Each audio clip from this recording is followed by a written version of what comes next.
Simultaneous Transmigration, unstoppable from the anime Multiverse. Hey! Look who's back for more adventures. We love having you here to continue this story that keeps us all awake. Important note, all of this is pure fiction, so don't try any techniques you hear here in real life, your neighbor might call the cops. This amazing novel and all its rights belong to the original author, we're just the ones giving it voice and drama. Are you enjoying the show?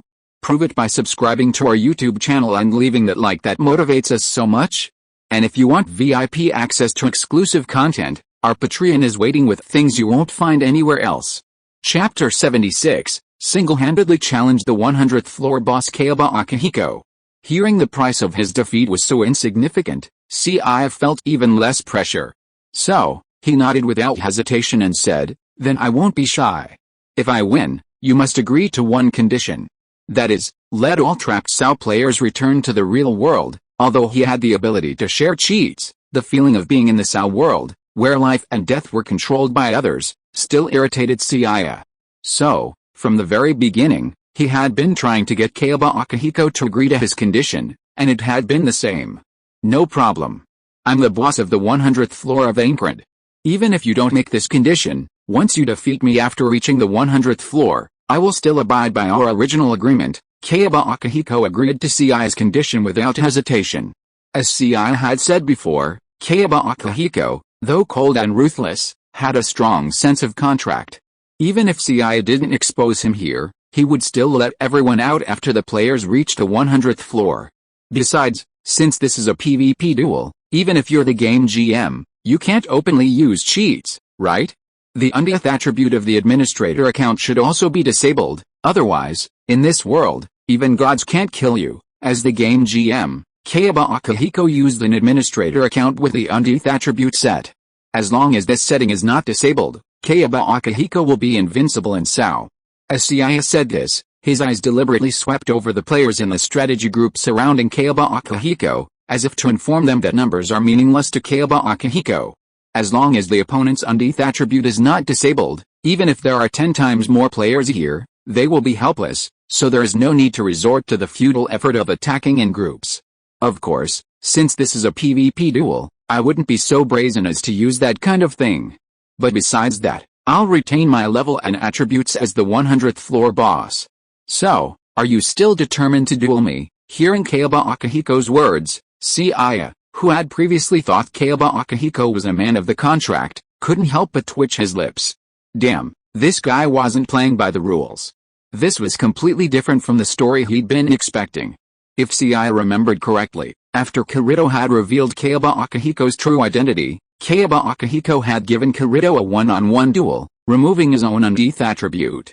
However, Kayaba Akihiko wasn't using the level and attributes of the 100th floor boss during that duel, but rather his own level and attributes as Heathcliff. Otherwise, even with all Kirito's impressive dual-wielding skills, there was no way he could have single-handedly defeated the 100th floor boss at the 75th floor stage, even if he'd taken Viagra. What does that mean? So, when Kirito wants to fight you, Akihiko Kayaba uses Heathcliff's ult to fight him. And when I, Seiya, want to fight you, you just use your 100th floor boss character. Do you think I'm easy to bully, or do you think I'm not? If you want to refuse, that's fine. I can wait for you in the room on the 100th floor. Honestly, even Kayaba Akihiko felt a little embarrassed when he made this offer. After all, with Seiya's current level and attributes, using the 100th floor boss's board to fight Seiya in a one-on-one duel was a bit of a bully. Kayaba Akihiko had actually considered using Heathcliff's current level and attributes to fight Seiya in PvP, but honestly, he didn't feel confident that he could defeat Seiya at that level. No matter how powerful Kirito's dual sword style was, at least it was a power he was familiar with. However, Kayaba Akihiko knew nothing about Seiya's so-called Shikigami sword, so he didn't dare delay the fight too much. As the final boss of the game, I'm the ultimate obstacle you must overcome. Of course, as compensation for fighting alone, I can self-seal some of the final boss's skills and abilities. These even include abilities like resurrection, regeneration, and instant death. As the final boss of the original 100th floor of Aincrad, Kayaba Akihiko's alternate guise was that of a Shinigami, appearing during the public beta. In this Shinigami boss guise, He possessed not only the highest level in SAO, but also a series of stats and abilities that could be described as cheating. Not only was he able to regenerate, but if he didn't take enough damage, Kayaba Akihiko's HP would automatically regenerate at an extremely rapid rate. Furthermore, as a Shinigami, all of his attacks had a chance to inflict instant death. Once this buff was triggered, regardless of defense or remaining HP, the enemy would instantly die. Even more outrageous, Kayaba Akihiko, in his death boss form, had a mechanic to revive at full power after being killed. This meant that a floor boss that normally required a heavy casualty count to defeat once now required 2. Furthermore, combined with the regeneration and instant death abilities, if too many players died in the first attempt and their output couldn't keep up, Kayaba Akihiko's resurrection would make him practically unkillable. The players in the clearing group were all highly skilled players, and just hearing Kayaba Akihiko's revelation at that moment gave them a glimpse into the sheer difficulty of clearing all 100 floors. The mere mention of such terrifying skills and mechanics was enough to shatter their morale and intimidate them, let alone the thought of conquering such a death-defying level. I grant your request, then, let's begin the duel, PvP. Although things weren't going as expected, and arguably even worse than Seiya had anticipated, Seiya had no choice. Although challenging a max-level floor boss was difficult, Seiya felt that he was not completely without a chance of winning against Kayaba Akihiko, who had sealed most of his skills. Even if he really failed here, it would not be a big deal to him. He could even collect some information about the final boss in advance, so he had no reason to refuse. And the moment Seiya agreed to the duel, his figure and Kayaba Akihiko disappeared from everyone's sight with a burst of white light. When the two reappeared, they had arrived at the largest open-air palace. The hall was empty. The simple and quaint building looked more like a huge duel arena than a palace. The top of the hall was completely open air, and one could see the stars in the sky by looking up. This is the 100th floor of Aincrad, the summit of the Aincrad Tower, the point closest to the sky. This place should be perfect for the final duel, right? As Kayaba Akihiko finished his words, his humanoid form began to swell and expand. Blood enveloped his body, and he quickly transformed into a massive Grim Reaper clad in a red robe, wielding a scythe. Everyone says it's watery, so I'll update another chapter. I've tried my best. I don't know if it's my innate water body, but it's just watery from the start. What can I do, Tot? Chapter 77 Good Guy, you are playing tricks on me. Kayaba Akihiko, transformed into a red-robed Grim Reaper, was the exact image he had appeared in the previous public beta. His massive body stood over 10 meters tall, seemingly floating in mid-air. However, unlike his previous appearance, this time, Kayaba Akihiko wielded a massive scarlet scythe. After all, this was a battle that would determine the fate of all SAO players, so when he and Seiya teleported to the 100th floor, Kayaba Akihiko thoughtfully left a projection of the battle on each floor for other SAO players to witness. Kirito, Asuna, and the others were already astonished to see Kayaba Akihiko transformed into a monster boss. But when the HP bar next to Kayaba Akihiko's name appeared, the players in the clearing group were in a state of shock. Kayaba Akihiko, the final boss, had a whopping 10 HP bars. Consider this, on the current clearing floors, typical floor bosses only have 3 HP bars. For special floors like the 50th and 75th, the HP bars on floor bosses are a maximum of 5. The 100th floor boss, as the final boss, had been expected to have a significant HP bar, but they had never dreamed it would actually have a full 10. That bastard Kayaba Akihiko, could he be taking advantage of his status as an administrator and rigged things up with his own stats and settings? 10 HP bars. Even if the entire clearing team attacked, it would take ages to chop it down. How could Seiya, all by himself, possibly defeat such a monster? This is considered fair PvP. That bastard Kayaba Akihiko has completely lost his dignity in order to win. It's no wonder Klein cursed out loud. There were many others, like him, who were also cursing Kayaba Akihiko. Taking on boss-level monsters alone was already incredibly difficult, and the final boss Seiya was now facing was no ordinary boss, even surpassing his level. The huge disparity in level and stats meant that Seiya was practically certain to die if he was hit by Kayaba Akihiko's boss form. Kayaba Akihiko's HP, a whopping 10 health bars, was enough for a player of the same level to take a long time to defeat, even if he stood still. Simply put, the seemingly fair PvP situation was anything but fair. Seiya had virtually no margin for error. Unless he possessed a rare life-saving item, with Kayaba Akihiko's current level and stats in his boss form, Seiya had virtually no chance of withstanding a second blow. Conversely, Kayaba Akihiko's ridiculous HP allowed him ample margin for error. Simply put, Kayaba Akihiko could afford numerous mistakes, while Seiya was doomed by a single one. Given the dramatic level and stat disparity, even if Kayaba Akihiko hadn't sealed his instant death buff, every hit he landed on Seiya would have been fatal. So while it might seem like he was backing down, the extent of his concession wasn't as significant as one might imagine. Atop the floating tower, Seiya and Kayaba Akihiko had already begun fighting. Facing Kayaba Akihiko's side, Seiya dodged with a side flip, then charged towards Kayaba Akihiko. Seiya was also well aware of the disparity in attributes between the two. If he were to sustain the opponent's attack, he would essentially be dead in a single blow. So, in that case, simply avoiding the opponent's attacks would be enough. Previously, Seiya might not have been so confident, but now, having combined the abilities of multiple worlds, his physical prowess and reflexes were no joke. Wenrin sword style, type 2, endless slash, in his hand. The one-handed sword Dawn Daughter, forged from quartz and dragon scales, shone with blue light as he unleashed the technique. The next second, 2 consecutive slashes formed an X pattern, blasting Kayaba Akihiko's body. Even after taking Seiya's incredibly powerful blow head-on, Kayaba Akihiko's HP, stretching 10 bars, remained unmoved. Just as Seiya was about to withdraw after the strike, he sensed a strong sense of danger. He ducked, and the next second, a blood-red scythe, shimmering in a flash of crimson light, flew past him. Witnessing this thrilling scene, Asuna and the others watching from the dragon's nest couldn't help but break into cold sweat for Seiya. As expected of Seiya. If it were me, that attack would have probably killed me. Seeing Seiya escape danger, Klein couldn't help but admire him. However, he soon noticed that Kirito beside him didn't breathe a sigh of relief like the others, but instead frowned. Kirito, what's wrong? Did Seiya's control just now have a problem? Klein's words had drawn the attention of the others to Kirito's solemn expression. Under everyone's gaze, Kirito slowly expressed his conjecture. Seiya's technique and timing were both impeccable. But we seem to have overlooked a crucial point. Is the boss Seiya is facing now Kayaba Akihiko himself, or just a standard AI? You probably noticed, too, that if it were a normal floor boss, Seiya wouldn't have been able to counterattack so quickly, right? Thanks to Kirito's reminder, Asuna and the others also realized that Seiya's attack had coincided with a gap between team switching. A typical boss would have experienced a brief moment of paralysis if interrupted between attacking and using a skill. But this time, no such paralysis existed.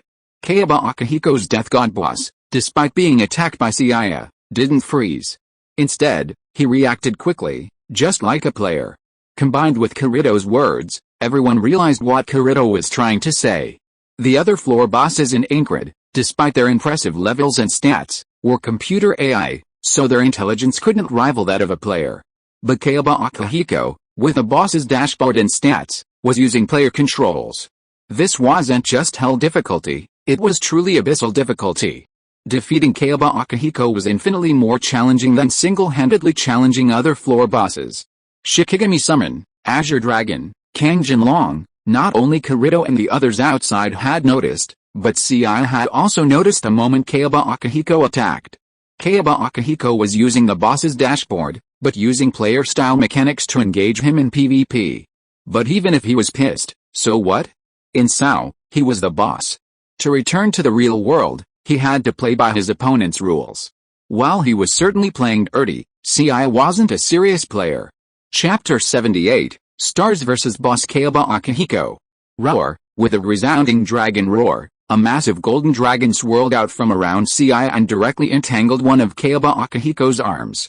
A Kangjin dragon, over 10 meters long, would have seemed enormous to ordinary players, but to Kayaba Akihiko, now transformed into Grim Reaper, towering dozens of meters tall, it barely shrunk to the size of his arm. Seeing the suddenly appearing Kangjin dragon, Kayaba Akihiko didn't rush to attack. Instead, he carefully examined the flying dragon on his arm, a look of curiosity on his face. Just now, he had used his administrator privileges to search through SAO's vast database, but he couldn't find any data or information related to Kangjin dragon. In other words, The golden oriental dragon before him had indeed never existed in Sao's data. Back when developing Sao, Kayaba Akihiko had tried every possible means to fulfill his dream of transforming this world into another reality. In order for the world to grow, the rigid, fixed programs and modules of a computer are clearly insufficient. Therefore, to compensate for the Sao world's lack of growth, Kayaba Akihiko ultimately made a mad move. He abandoned his physical body, replacing the computer AI with his own brain and soul. Computer AI cannot grow, but he, as a human, can. If anything, he has become a kind of electronic elf, forever living within the network. And because of Kayaba Akihiko's mad move, the world of Sao has become more open to possibility and tolerance. The power Seiya wields is data not inherent in the Sao world, yet the world itself is evolving and absorbing it, like an infant absorbing external knowledge. Analysis: the information about the Kanjin dragon, originally wrapped around Kayaba Akihiko's arm, aside from the HP bar, was a collection of question marks to Kayaba Akihiko. However, with Kayaba Akihiko's intervention, information about the Kanjin dragon and its attributes slowly began to emerge before him. Kanjin Long, one of the 28 constellations, is one of the 7 azure dragons and the second from the east. It is tall, scaly, and capable of flight and agility, similar to a dragon, with a gentle disposition and adept control of the wind. Type: unique skill, Shikigami sword, Shikigami summoning item. Level: equal to player level. Indeed, when Kayaba Akihiko refined Kanjin Long's statistics, Seiya saw it too and was stunned. He had previously misinterpreted the Shikigami summoning ability as a so-called unique skill, but Kayaba Akihiko, while refining the data, actually named this power Shikigami sword. I didn't expect that besides being the champion of the national kendo tournament, you're also from the legendary Eastern Exorcist family. That's quite surprising. In this age of data and information, Kayaba Akihiko, thoroughly integrated into the internet, could easily search online for information about Kanjin Long. The 28 constellations is an astronomical term in Eastern China, referring to the locations of the Sun, Moon, and 5 planets. In the ancient East, many Taoist teachings were closely tied to these cultures. Kayaba Akihiko, after searching Seiya's identity online, discovered that he was originally from China, and that the Wenren clan was a mysterious ancient Eastern clan. With a clan from the mysterious East, and the Kanjin dragon being the power of the Eastern constellations, everything made sense. As a scientific genius, Kayaba Akihiko naturally disbelieved in such supernatural beliefs. He was a true materialist. He also believed that in the real world, even if Seiya inherited the ancient family tradition, he couldn't summon a supernatural being like the Kanjin dragon. But Sao was different. This was a digital world. Having endowed this world with immense possibilities and inclusiveness, the power inherited from Seiya could be recreated in this world, making it possible. Unfortunately, just as Kayaba Akihiko completed the data and attempted to wield such power, he found it impossible. Much like Kirito's dual sword style, which requires the highest possible reaction speed in the game, he found it impossible. Although Kayaba Akihiko, using his authority, named Seiya's power the Shikigami sword, mastering its use still required strict prerequisites. Mastering the Shikigami sword required not only knowledge of the astrological system, but also the ability to construct formations and hand seals. Apparently, Kayaba Akihiko believed this item was a family heirloom, and no one else outside of his family could wield it. Simply put, this so-called Shikigami sword wasn't much different from Seiya's own unique skill. Kayaba Akihiko, having completed data previously absent from Sao and proving that Sao itself could grow and evolve, was incredibly pleased. But despite his joy, the battle must continue. Seeing the Kanjin Long tightly wrapped around his arm, Kayaba Akihiko, without a second thought, reached out with his free hand, snatched up the dragon, and slammed it to the ground. After the data was completed, Kanjin Long was mechanically determined to be Seiya's pet, at the same level as Seiya himself. Though its HP bar was far thicker than Seiya's, it was clearly no match for a third blow against someone of Kayaba Akihiko's level and attributes. Roar, violently lifted and slammed to the ground, Kanjin Long let out a cry of pain, its HP bar dwindling to razor's edge at a visible rate. As the summoner, Seiya could hear Kanjin Long's resentment. In the real world, Kanjin Long would have fought a mere human ant like Kayaba Akihiko without blinking an eye. But in the stemmed world, it seemed as if it were bound by the power of rules, its strength suppressed to the point where it was being pinned to the ground.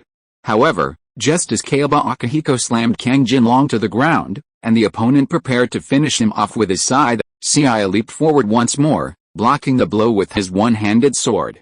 Ding! As the longsword and the huge sickle collided, a huge storm suddenly formed in the air. As sparks flew, the huge bodies of Seiya and Kayaba Akihiko were forced to retreat due to the repulsive force of the weapon collision.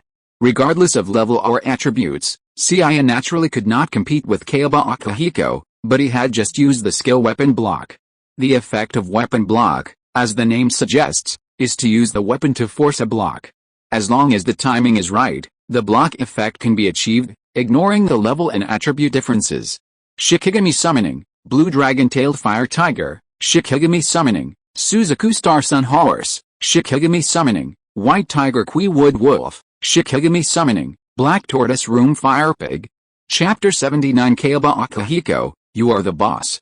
After Seiya and Kayaba Akihiko separated in a single blow, Seiya leaped directly onto the head of the Kanjin dragon and engaged in guerrilla warfare. The Kanjin dragon possessed the ability to fly, and its mastery of wind made it extremely agile in the air. Even Kayaba Akihiko's ranged attacks were evaded with cunning maneuvers. However, seeing his 10 HP points slowly being whittled away by Seiya's ruthless style, Kayaba Akihiko decided not to hold back. Previously, his attacks had primarily consisted of close-range attacks, but now, gripping his sickle tightly, he prepared to unleash his abilities. A burst of crimson light emanated from the sickle, and a blade of light, like a crimson moon, instantly shot towards Seiya, who was still acting as his dragon rider in the air. The blood-red blade light grew in size in the wind, reaching an incredible distance of tens of meters by the time it reached Seiya and the others. With such a vast attack range, the equally substantial Kanjin dragon had no chance of evading.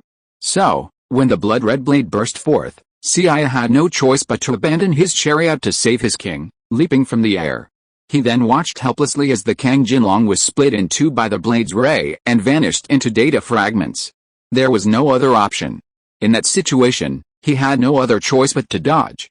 Weapon block was a masterstroke, but it also had a cooldown. Using other skills to block it, given the level and status parity between him and Kayaba Akihiko, was essentially a surefire way to defeat him. In reality, even if a Shikigami was killed, they could be restored and summoned again by consuming spiritual energy. But in Sao, if a pet died, it would have to go to the Hill of Memories. Of course, compared to Silica's single little dragon, Bina, Seiya had many more thugs.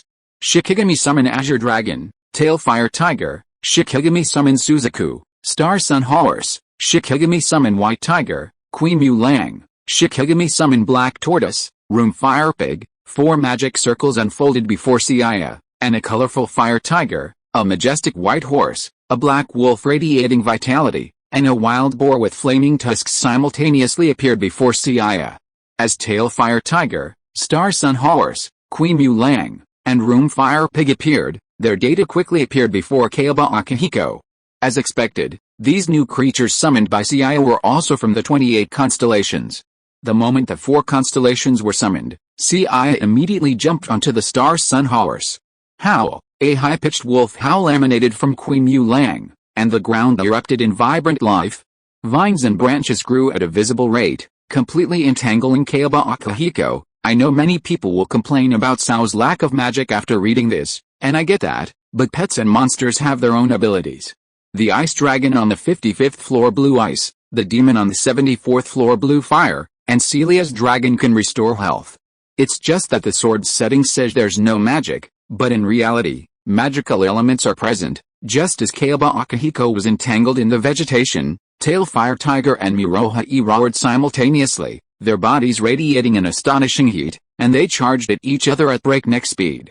Entangled in the vegetation, Kayaba Akihiko couldn't dodge Tailfire Tiger's claws and Miroha's lunge, taking the damage. Furthermore, the flames enveloping Tailfire Tiger and Miroha's bodies ignited the vegetation wrapped around Kayaba Akihiko, causing him to suffer secondary burn damage. However, even against this combination, Kayaba Akihiko only lost one of his 10 HP bars. Death Harvest, Kayaba Akihiko, having regained his mobility after the vegetation entangled him was burned away, unleashed his skill once more. He swung his scythe into the air, but as it sliced through space, the blade sank directly into the air in front of him. When the blade reappeared, It landed on the neck of the rearmost Kimulang with a strike. Kimulang followed in Kang Jinlong's footsteps, vanishing into a pile of data fragments. After using a ranged skill to eliminate the most troublesome control element in Seiya's team, Kayaba Akihiko looked at the still attack Murohei and reached out a hand to lift it up. However, just as Kayaba was about to crush the Murohei with one hand, the fiery creature, known for its fiery nature, chose to self-destruct on the spot. Terrifying heat spread throughout the area, and a massive fireball, tens of meters in diameter, instantly formed, enveloping Kayaba Akihiko's body. However, the flames had enveloped Kayaba Akihiko for only a few moments when a sickle emerged from the flames and easily tore through the fireball.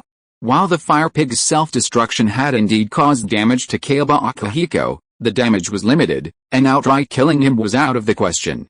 When Rinryu Sword Technique Form 3, breaking the army, at the very moment Kayaba Akihiko tore through the flames, Seiya, riding Seihima, dashed in front of him, using the opponent's swung sickle as a springboard to strike at his head. His one-handed sword shone with the light of a sword strike, and because the head was a vital target, Seiya's strike dealt tons of damage. After his leap, Seiya, in a state of weightlessness, quickly landed on the ground. Kayaba Akihiko, his HP significantly reduced, was about to seize the opportunity to finish him off. However, almost at the same moment, the scurrying tail fire tiger and Seihima leaped up simultaneously, interrupting Kayaba Akihiko's attack.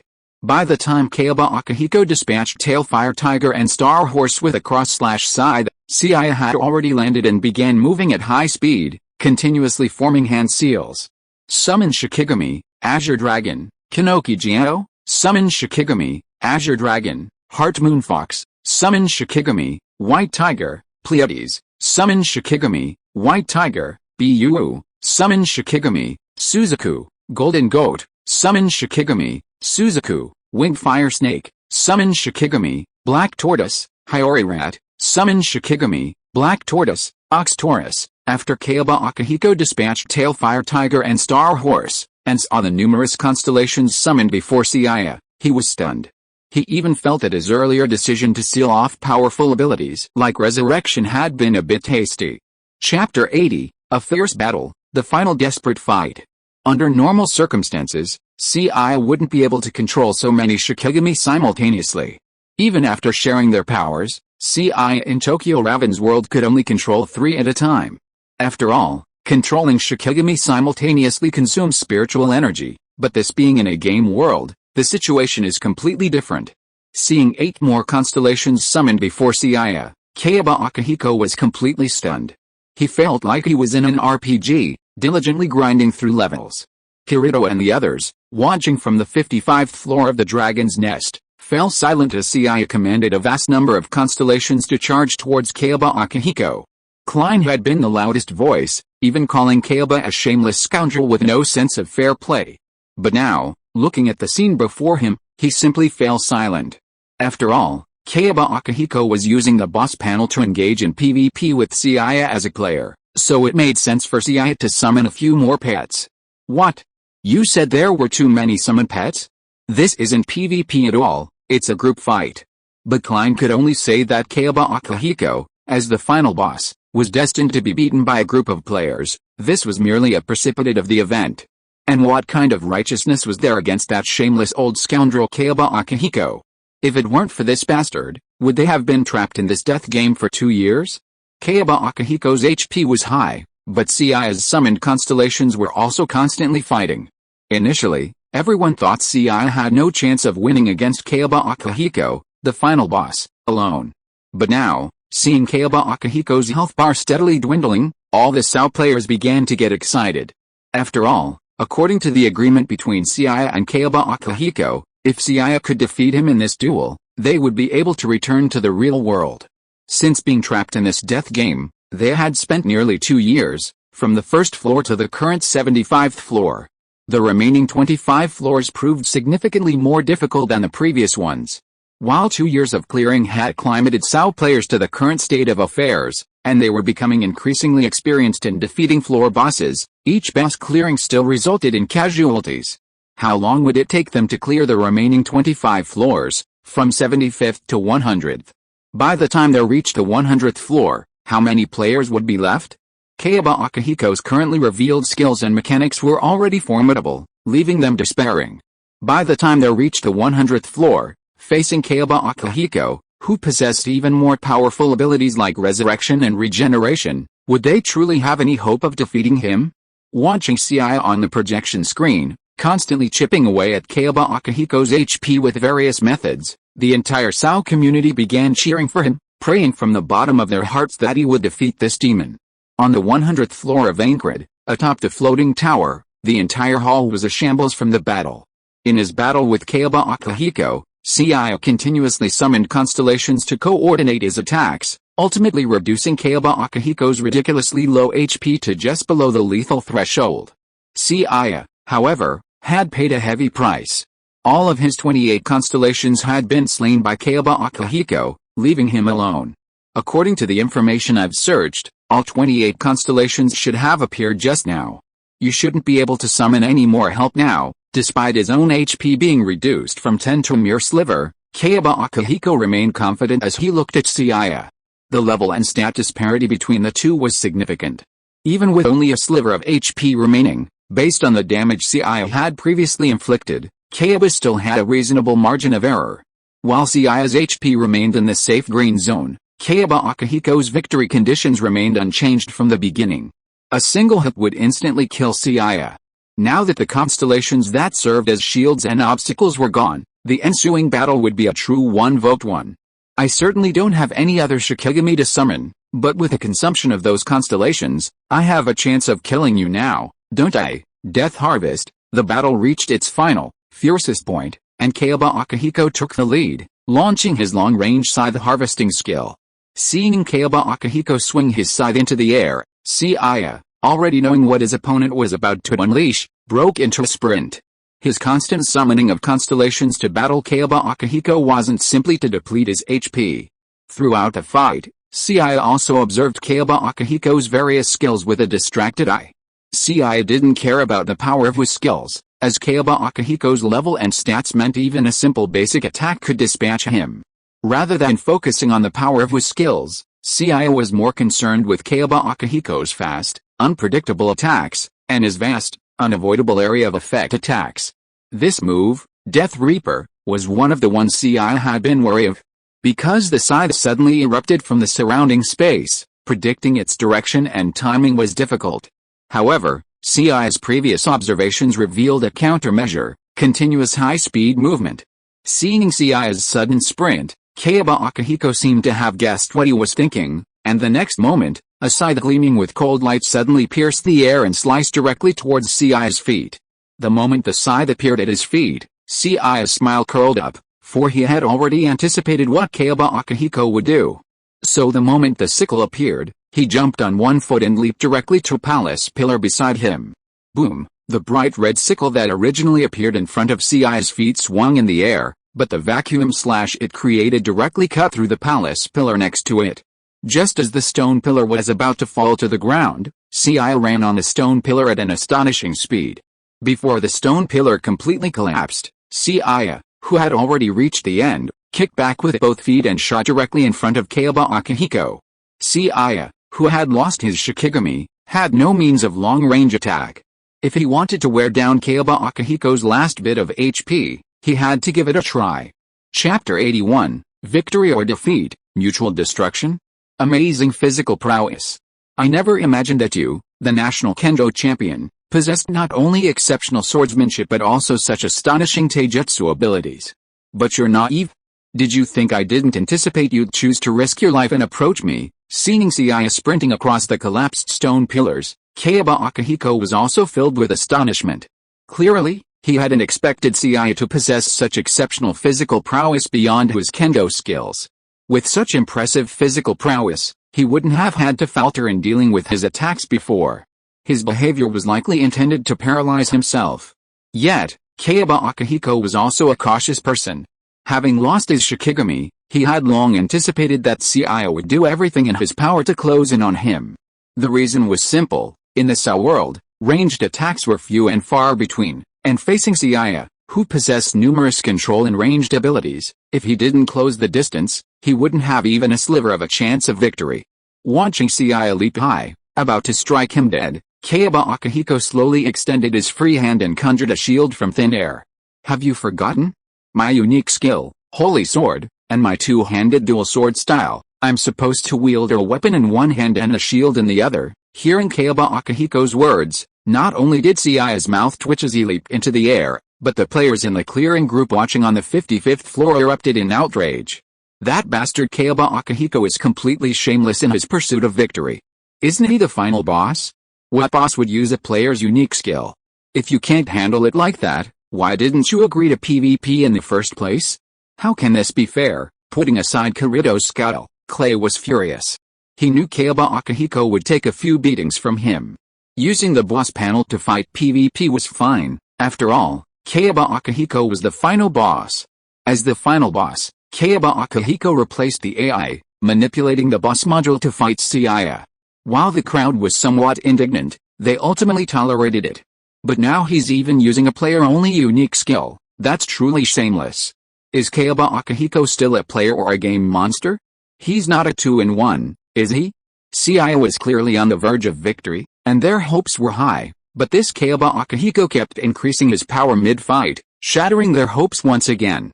Dang, Seiya's leaping attack struck Kayaba Akihiko's shield, only to be deflected by the recoil. The recoil caused his HP to drop visibly below 50%, entering the yellow zone. As his body was flung back, Kayaba Akihiko's stiffness from using the skill Death Harvest ended.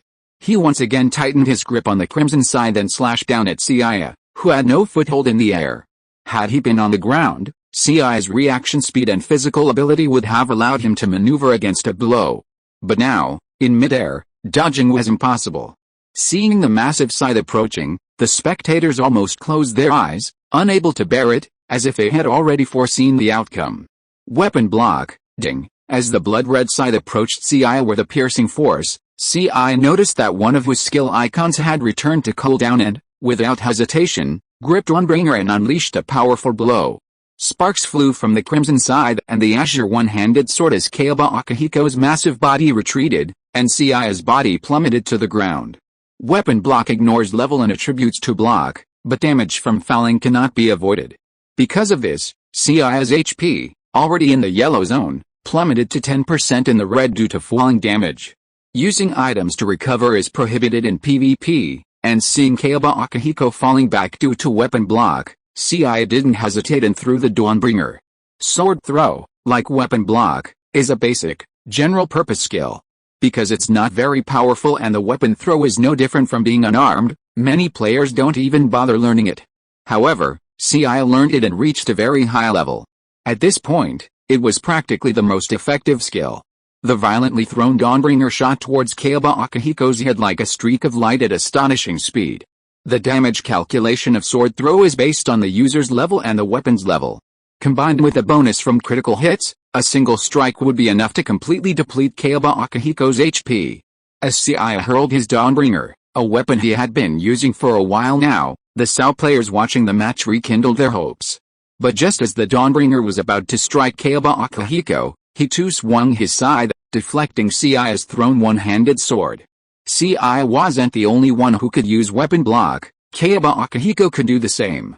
However, at the same moment, as Kayaba Akihiko deflected Seiya's thrown sword and looked at him with a playful expression, he saw that Seiya had already begun running at the same high speed as he had thrown his sword.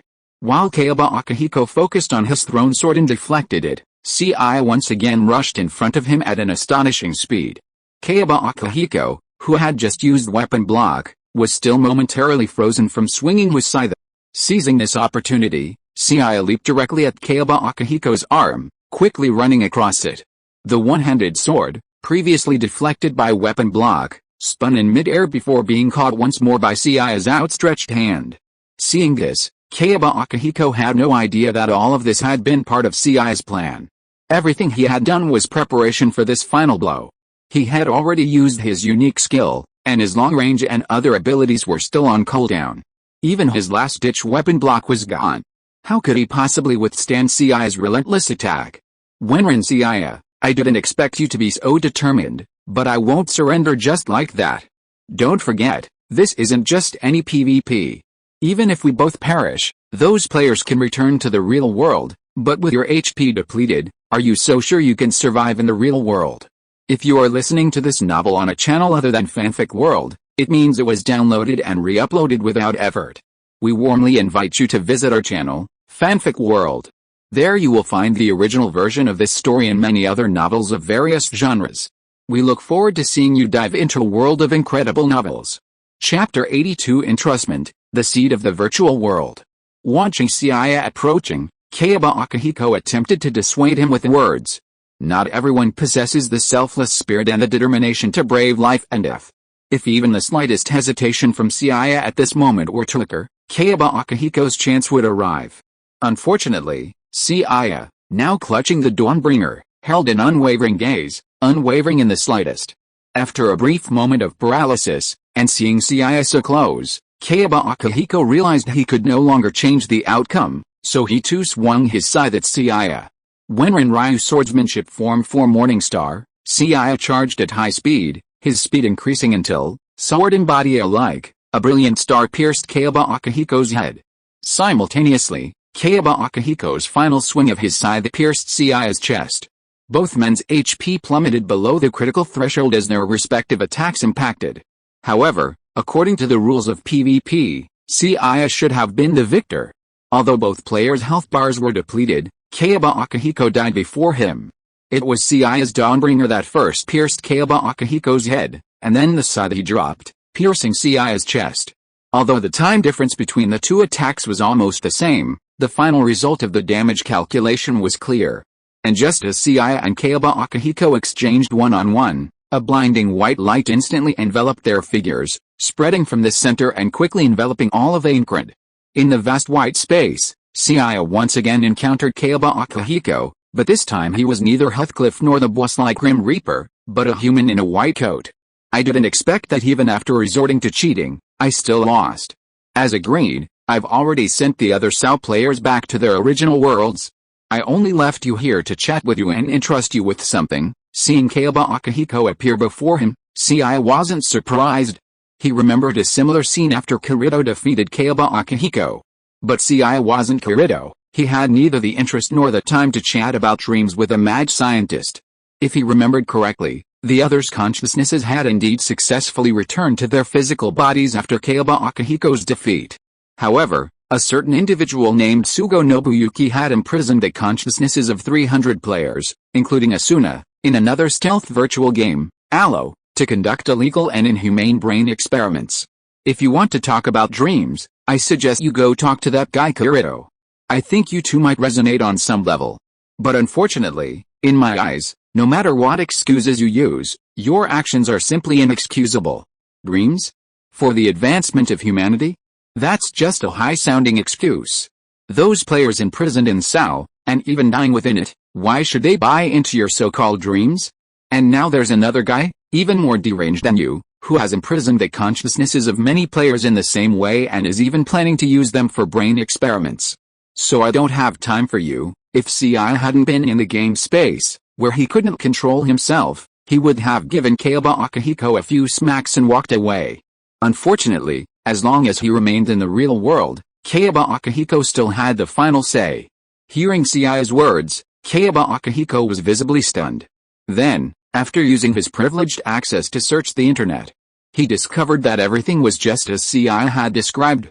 While most of the SAO players trapped for a year have since regained consciousness in hospitals, a small number, despite showing signs of life, remain. Kayaba Akihiko is certain he must have released everyone's consciousness without retaining any. So, where did the consciousness of those players still in a coma go? What's even more puzzling to Kayaba is how Seiya, who hasn't yet returned to the real world, knew all this. He's now an artificial intelligence, constantly connected to the internet, yet Seiya's consciousness is still within the game. How did he know? Who the hell are you? How do you know some players' consciousnesses are trapped when you can't even contact the outside world? Looking at Seiya before him, Kayaba Akihiko is genuinely astonished. He doesn't even bother discussing his dream school anymore, because he suddenly feels incredibly mysterious, completely unfathomable and incomprehensible. You seem quite surprised. So, if I told you I have the ability to predict the future, would you believe it or not? Predicting the future? Of course I can't. Don't be so quick to deny it, Mr. Kayaba Akihiko. Don't you know that the end of science is metaphysics? There are many things in this world that science can't explain. Just because you don't understand them doesn't mean they don't exist. You've always wanted the virtual world to replace the real world, so that fluctuation light beings could one day live like normal humans in the real world. Do you think that if people from decades ago saw such a theory, would they also consider it metaphysics? Kayaba Akihiko was interrupted by Seiya before he could finish his words. He understood what Seiya was saying. Human perspective determines their perception. Was his inability to understand Seiya simply due to his limited perspective? Seiya's origins were a mystery, perhaps his information was simply fabricated. But whatever his origins, the world he had just described filled Kayaba Akihiko with longing. Isn't it his dream to combine the virtual world with the real world, to make the life of the Yaoguang and humans indistinguishable from each other? After being severely PUE'd by Seiya, Kayaba Akihiko suddenly felt that he didn't seem to have the capital to show off in front of Seiya, so he quickly took out another ball of light and handed it to Seiya. Although I don't know who you are, I now feel that entrusting this thing to you may be the best choice. The virtual world seed is almost the result of all my research. If this thing falls into the hands of those greedy guys, it will probably only be used to seek benefits and power. Originally, I wanted to entrust it to a player who truly loves virtual games, such as Kirito Kazuto. But after seeing you, I changed my mind. Your existence itself seems to be more conducive to the evolution of the virtual world. Chapter 83, Such shocking benefits are given right after waking up.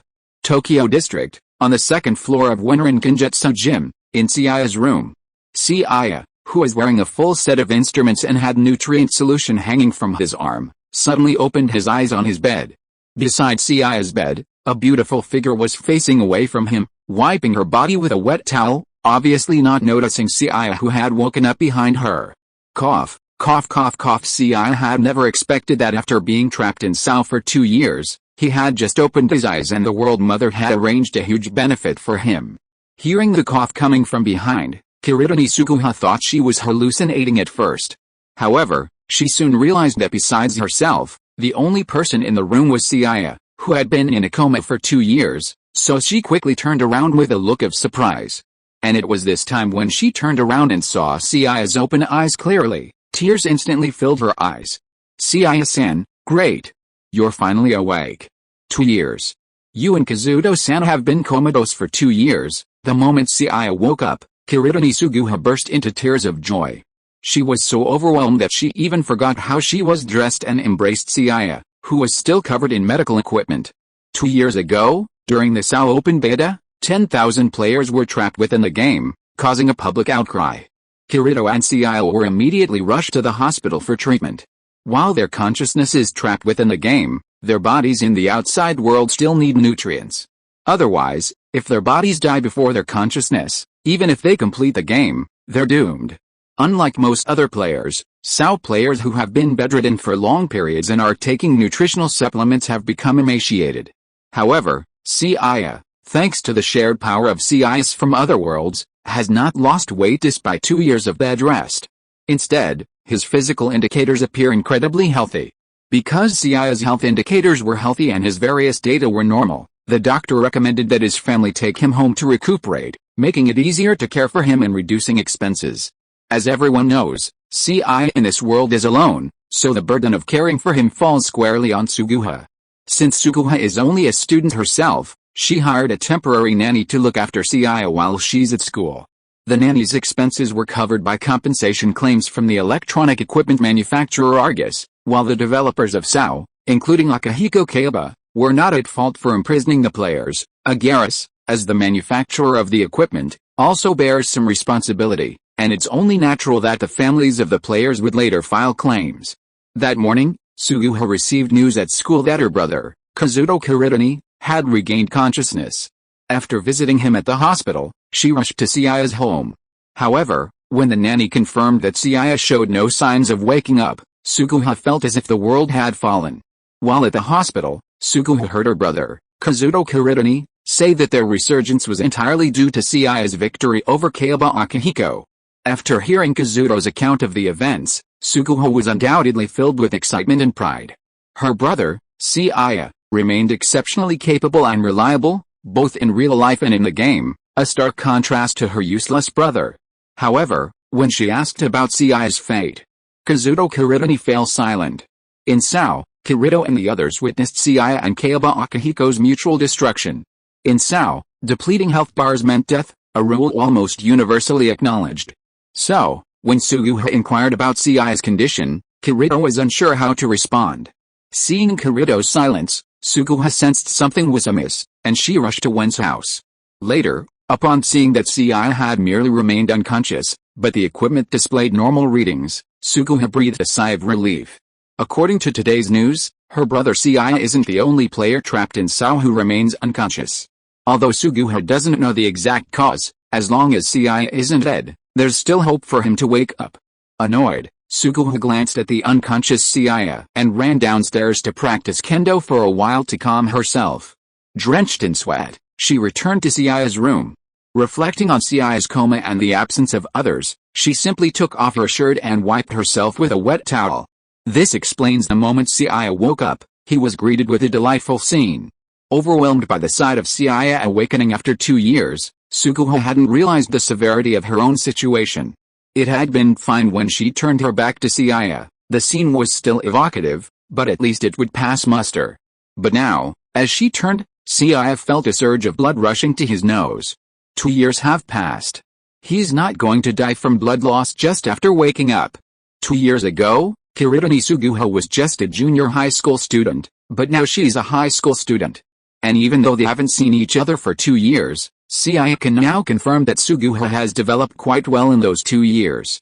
Suguha, even though we haven't seen each other in 2 years, I'm happy to see you now, but it's a little hard for me to move when you're holding me like this. Hearing Seiya's words, Kirito Suguha finally realized what she was doing, especially when she realized how shabby her clothes were. Her face turned red on the spot. Seiya, I was just too excited just now. I hope you didn't see it. After recovering from the afterglow of surprise, Suguha realized how terrible her actions had been. No, because I just woke up and my eyes haven't adapted to the light yet, so I didn't see anything just now. With Seiya's dynamic vision, he actually saw everything just now. Not only did he see it, but it was also a split screen with reduced frames. Now all of it has been stored as multiple JPGs and burned into the hard drive of his brain. However, in order to avoid embarrassing Suguha, Seiya could only lie and say that Suguha rushed over too fast just now, and his eyes hadn't adapted yet, so he didn't see anything.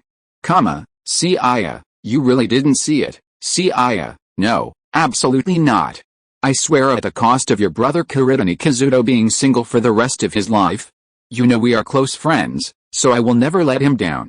Chapter 84. What's the difference between this and driving a Washouing in reality? Is that so? Then, Seiya-san, close your eyes for now. I need to straighten my clothes. Seiya didn't know if it was just an illusion, but he felt that Suguha wasn't as happy as he'd imagined when he said she didn't see anything. Could it be that she didn't believe him? To ensure his integrity in the eyes of his fangirls didn't continue to decline, Seiya obediently closed his eyes upon hearing Suguha's words. Previously, Suguha had rushed over to hug Seiya. If Seiya hadn't closed his eyes, then once Suguha stood up, he would have been in for another feast for the eyes. Seeing that Seiya had truly obeyed his instructions and obediently closed his eyes, with no sign of secretly opening them, Suguha felt a complex mix of emotions.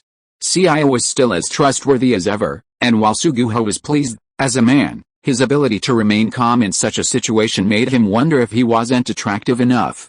Every time he changed clothes for gym class, his classmates would tell him that he had a big chest and was very attractive to boys. Could it be that Seiya-san actually prefers petite girls? If that's the case, what should I do? If it's a small girl, it's possible to grow bigger, but how can a large girl shrink? Suguha, are you still okay? Just as Suguha was lost in thought, Seiya's voice finally interrupted her. Realizing she'd been thinking something terrible, Suguha said, her tone a little unnatural, Seiya-san, you can open your eyes now. Opening his eyes again, Seiya looked at Suguha, whose face flushed crimson before him. He ignored her strange behavior and began to check on himself. He should have checked on himself the moment he woke up, but the shocking sight he saw upon opening his eyes distracted him. Removing the various devices attached to his body, Seiya clasped his hands together, feeling his heartbeat and pulse. The feeling of being truly alive captivated him. Most of the players trapped in Sao had been bedridden for 2 years, kept alive by various nutrient solutions, but they were all emaciated. But Seiya's physical fitness in reality is different from that of ordinary people, probably because of the power sharing. Although he is a little thin now, he is not as skinny as Kirito. After sleeping for such a long time, although he feels extremely hungry, Seiya feels that his physical fitness now is completely better than when he just entered the game. Seeing Seiya, who was only wearing a pair of shorts, getting out of bed by himself, Suguha's face also showed a surprised expression. You know, when she went to the hospital to see Kazuto's brother in the morning, her brother, who had also been lying in bed for 2 years, needed someone to help him get up. But in the same situation, Seiya was able to get out of bed and move around on his own. Even Suguha was a little confused. Why would a person who has been lying in bed for 2 years without exercising have such well-proportioned muscles? Suguha, blushing, stole a glance at Seiya's abs. Then, as if remembering something, she spoke, Seiya, you must be hungry now. I'll go make you some porridge. Without giving Seiya a chance to refuse, Suguha dashed downstairs. She felt that if she stayed in Seiya's room any longer, he wouldn't know where to put his eyes. Watching Suguha scurry out of the room in a panic, Seiya remained calm and didn't refuse her offer. Partly because he was truly hungry, and partly because he wanted to verify something in private. Shikigami summoning. Azure Dragon, Kang Jinlong, a burst of light appeared in Seiya's room, and a newly activated magic circle was quickly interrupted by his frantic manipulation, cutting off the flow of spiritual energy. Amazing. I thought I'd be unable to use supernatural powers from other worlds once I reached the outside world, but now it seems I was overthinking it. Sword Art Online, those game worlds, is fine, but being able to use these powers in the real world is like becoming a Musou. The summoning circle flickered and vanished, not because the summoning failed, but because Seiya had automatically interrupted the flow of spiritual energy. Since his idea had already been confirmed, it was impossible to actually summon Kang Jinlong in the room. With Kang Jinlong's size, it would have burst his room and possibly even frightened Suguha downstairs. Besides verifying the Shikigami's abilities, Seiya was also surprised to discover that Kuribo's damage negation ability hadn't been triggered. If it were, the damage negation would consume a certain amount of vitality to offset the instant death damage, inevitably leading to physical weakness. But Seiya, aside from feeling unusually hungry and a slight stiffness from inactivity, felt no other discomfort. In his final battle with Kaiba Akihiko, it wasn't his selfless spirit that mattered, but rather Seiya's confidence. Even if they both perished, he wouldn't die. In Sao, when his health bar reaches 0, his helmet releases a wave of electromagnetic energy that directly damages his brain. This instant death damage directly affects Seiya's physical body, so it's no surprise that the special effect of the Kali wave Seiya would be triggered. In other words, even with his health bar at 0, Seiya in real life wouldn't be killed, which is why he ultimately dared to fight Kaiba Akihiko to the death. Seiya had originally planned to consume some of his health to activate the damage negation special effect. But the result was clear. While Kaiba Akihiko had made a slight mistake in his decision, he still had integrity in the end, not damaging Seiya's brain just because his health was 0. After doing a few simple stretches to gradually adjust to his current body, Suguha's voice reached downstairs. Having not eaten for a long time, Suguha had thoughtfully cooked porridge until it was perfectly soft. However, Seiya was also very clear that Suguha's cooking skills were only slightly better than his and Kirito's, and if he asked her to prepare some more complicated dishes, it would be a bit difficult for him. Because she was too hungry, Suguha ended up cooking a big pot of porridge, and all of it went into Seiya's stomach. Although she was a little surprised that Seiya's appetite seemed to be much larger than before, Suguha seemed very happy to see that all the porridge she cooked was eaten. Suguha, I've been lying in bed for 2 years. I'm going to go for a walk and digest the food. If you want to go home, just close the door. After eating and drinking, Seiya looked at Suguha who was washing dishes in the kitchen and said that he wanted to go out for a walk. Suguha was about to say that she wanted to join him, but when she walked out of the kitchen, she found that Seiya was nowhere to be seen. Chapter 85, What a bullshit game, just deal with it in reality. After leaving the Winrin gym, Seiya first searched online for information on Yuki Shazo and Yusui Kyoko. Learning that one was the CEO of the electronics manufacturer RECT and the other a professor at the city university, Seiya used the map on his phone to find Yuuki Shazo's company. Yuuki Shazo and Yusui Kyoko are the parents of Asuna, or Yusui Asuna. The reason for seeking out Yuuki Shazo was that an employee of Yuuki's company was responsible for the coma of Asuna and 300 other SAO members. Sugo Nobuyuki, a classmate of Kayaba Akihiko and Kamishiro Rinko, was also the lead game planner for Alo. His usual amiable demeanor earned him Yuuki Shazo's trust, to the point that Yuuki even considered making him his son-in-law. However, Sugo was actually an egomaniac who not only hated the talented Kayaba Akihiko but was also an unscrupulous and ambitious individual. If Kayaba Akihiko is a cold-blooded executioner driven by a desire to achieve his dreams, then Sugo Nobuyuki is a pervert who has completely lost his humanity for the sake of power and money. Although he deeply hates Kayaba Akihiko, he can't help but envy his talent. Kayaba Akihiko trapped players' consciousnesses within the game, so Sugo Nobuyuki, determined to prove himself equal, did the same, conducting his own research. Kayaba Akihiko created a Heathcliff game account for himself, and within Alo, Sugo Nobuyuki created a character called Elf King Oberon with extensive system privileges. He holds Kayaba Akihiko in contempt, yet he constantly emulates him, striving to surpass him. Alo is another major full dive game after SAO, and its current online player base far exceeds SAO's. If Seiya remembers correctly, Asuna is now imprisoned in a cage within the world tree by this pervert. Once Sugo's brain experiments are complete, he even plans to invade Asuna's brain and make her obey his orders, thus fulfilling his ambitions.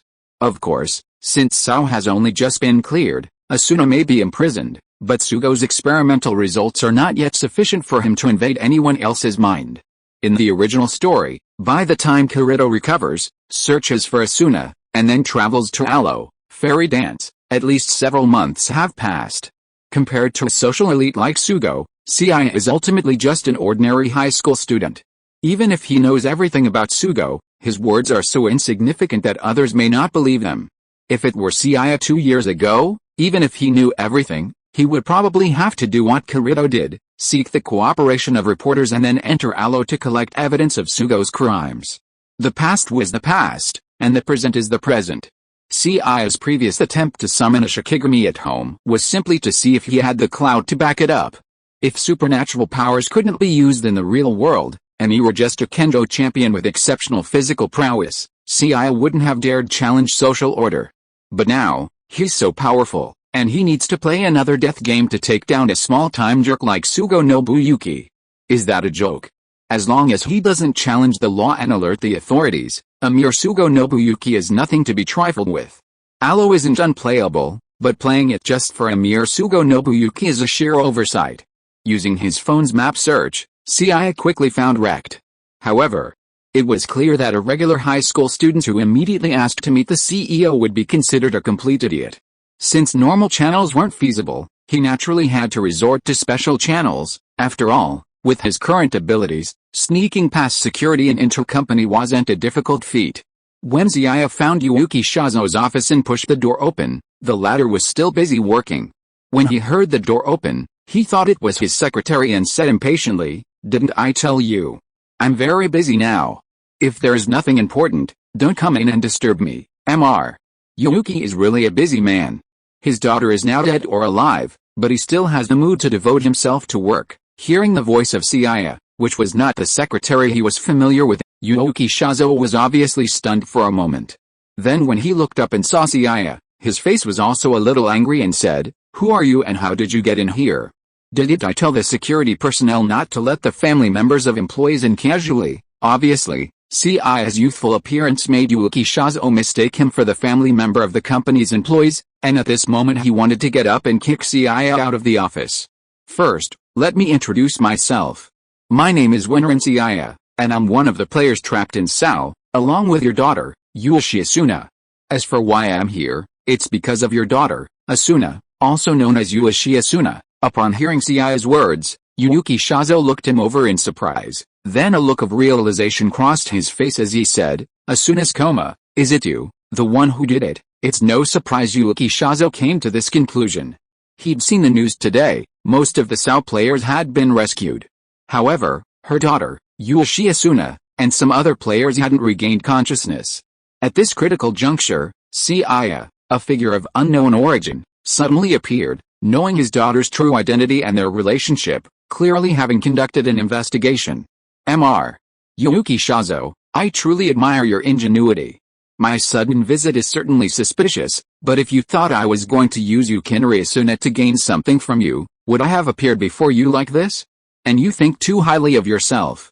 If I truly wanted to do something to you, I wouldn't have needed a hostage. Seiya spoke as he surveyed Yuuki Shazo's office. After finding it spacious enough, his next move completely changed Yuuki's perspective and understanding of the world. Seeing a dragon, a creature thought only of legends, suddenly appear before him, Yuuki Shazo was completely terrified. Initially, he thought it was just a virtual image trick, but when the Kanjin dragon extended one of its sharp claws and easily pierced his solid wood desk, Yuuki Shazo was completely paralyzed. Chapter 86 Asuna actually has such an awesome friend. As the CEO of an electronics manufacturer, Yuuki Shazo was well versed in the concept of virtual images, but when he saw the Kanjin dragon circling Seiya, and felt its overwhelming presence and majesty, he was absolutely certain that the dragon before him was no mere virtual image. As the dragon gazed down at him, Yuuki Shazo could almost sense the creature's fear at the sight of an apex predator. Mr. Yuuki, what happened? Are you alright? Do you need any assistance? Perhaps because of the commotion in the office earlier, Yuuki Shazo's secretary's quiet voice echoed from outside. Click, as the other person pushed open the door, Seiya simply snapped his fingers, and the Kanjin dragon, once majestically hovering in the office, vanished into thin air as the secretary pushed open the door. When the secretary, a curvaceous, youthful, and beautiful woman dressed in an office outfit, entered the office, she saw Yuuki Shazo slumped on the floor, with Seiya standing calmly beside him. Glancing at her slump boss and the shattered desk beside him, the secretary was visibly surprised. Who let you in? I'm discussing important matters with a client. Get out of here. And warn everyone else, no one is allowed near this office without my permission. The surprised secretary, before she could even ask what was happening, was suddenly showered with insults and kicked out. The secretary, having been scolded by Yuuki Shazo, left the office with a look of frustration. She had heard the commotion in the office and worried that Yuuki Shazo might be in trouble, so she pushed the door open. She hadn't expected to be scolded. Her kindness had been taken for granted. But while she felt indignant, she was also puzzled. Over the years she'd been Yuuki Shazo's secretary, he'd usually been quite good-tempered. Unless it was a matter of principle, he wouldn't lose his temper. Why was he so angry this time? And who was that young man just now in Yuuki's office? Her office was not far from him, so why had she not noticed him entering? That black-haired boy just now looked about Miss Asuna's age. Could it be one of those plots? An illegitimate child suddenly returns to claim the family fortune, which is why Mr. Yuuki is so angry and won't let anyone near the office, telling me not to spread rumors. The secretary felt she'd discovered something, and her imagination began to run wild.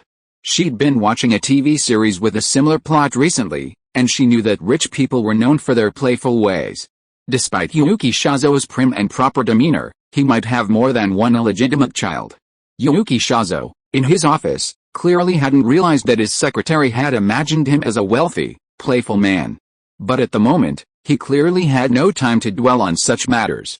The Seiya before him filled him with utter unease and fear. There was no way around it. As a materialist, Yuuki Shazo hadn't imagined that after decades of living, his worldview would be shattered. It was perfectly normal for people to fear forces they couldn't comprehend. While Seiya was still Seiya, Yuuki Shazo could no longer dismiss him as the imp he had been. I knew that a direct display of force often speaks louder than words or reason. What I just did was completely forced. I hope Mr. Yuuki Shazo can keep it a secret for me.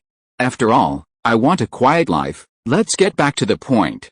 Now that you know I possess this power, Mr. Yuuki Shazo should understand that your Yusuka family is nothing for me to care about.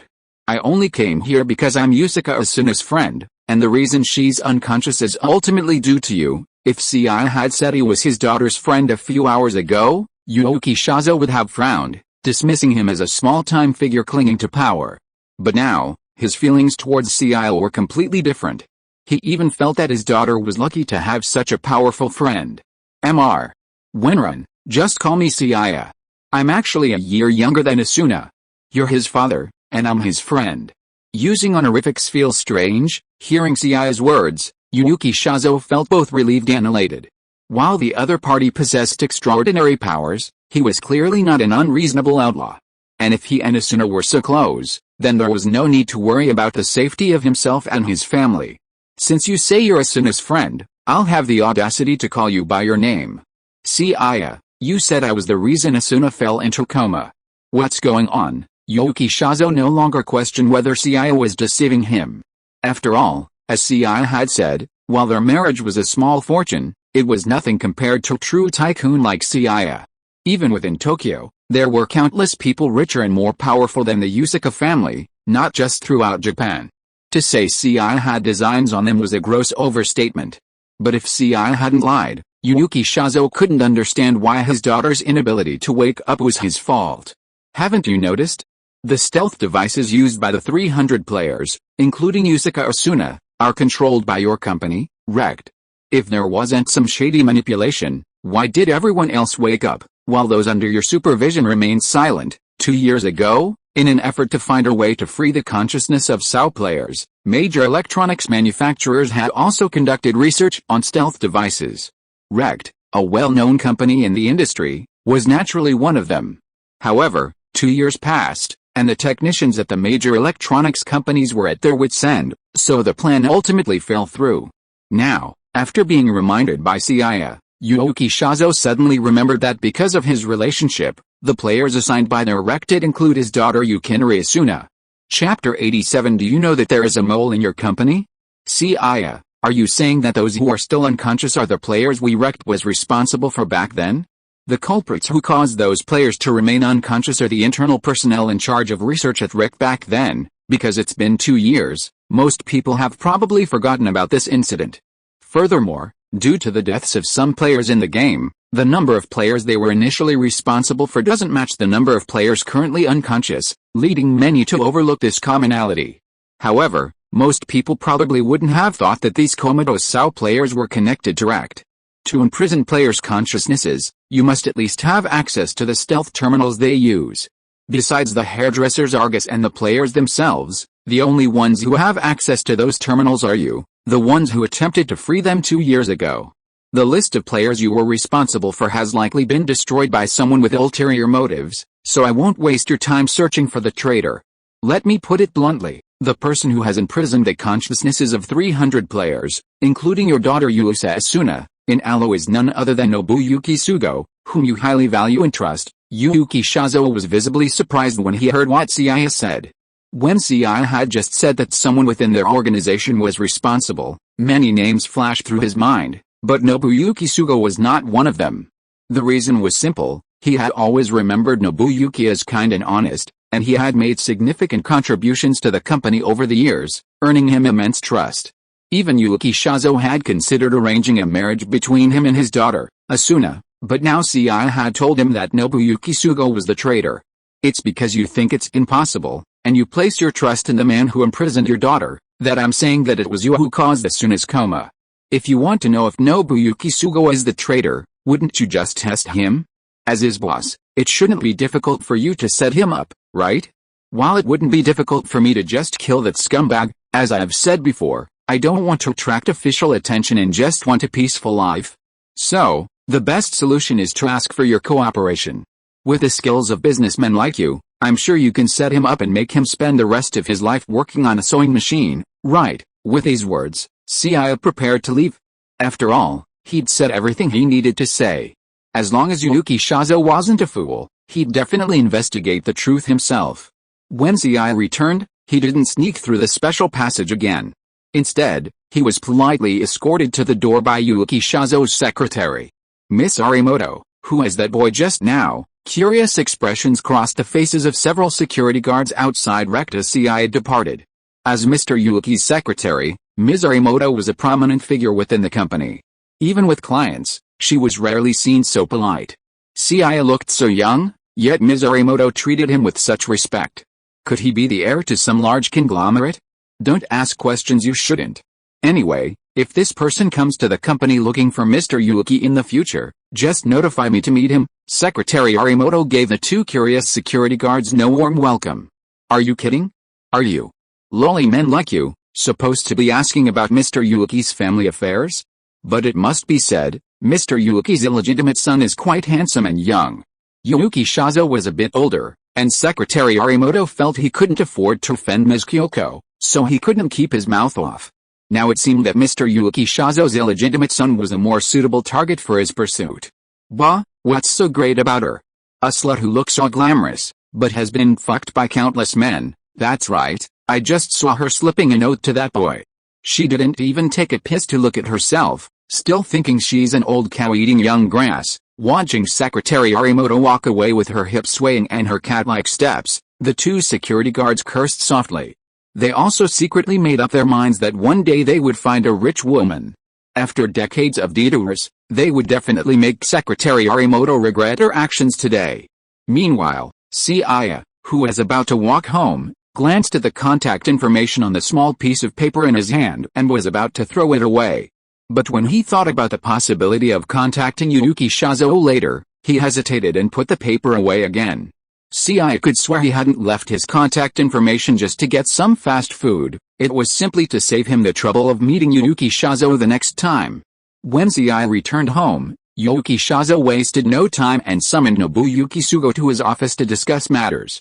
Sugo, who had been using a Spirit King account to rant and rave about Asuna, a caged bird, in the World Tree, wasn't overly surprised to receive a message from Yuki Shazo.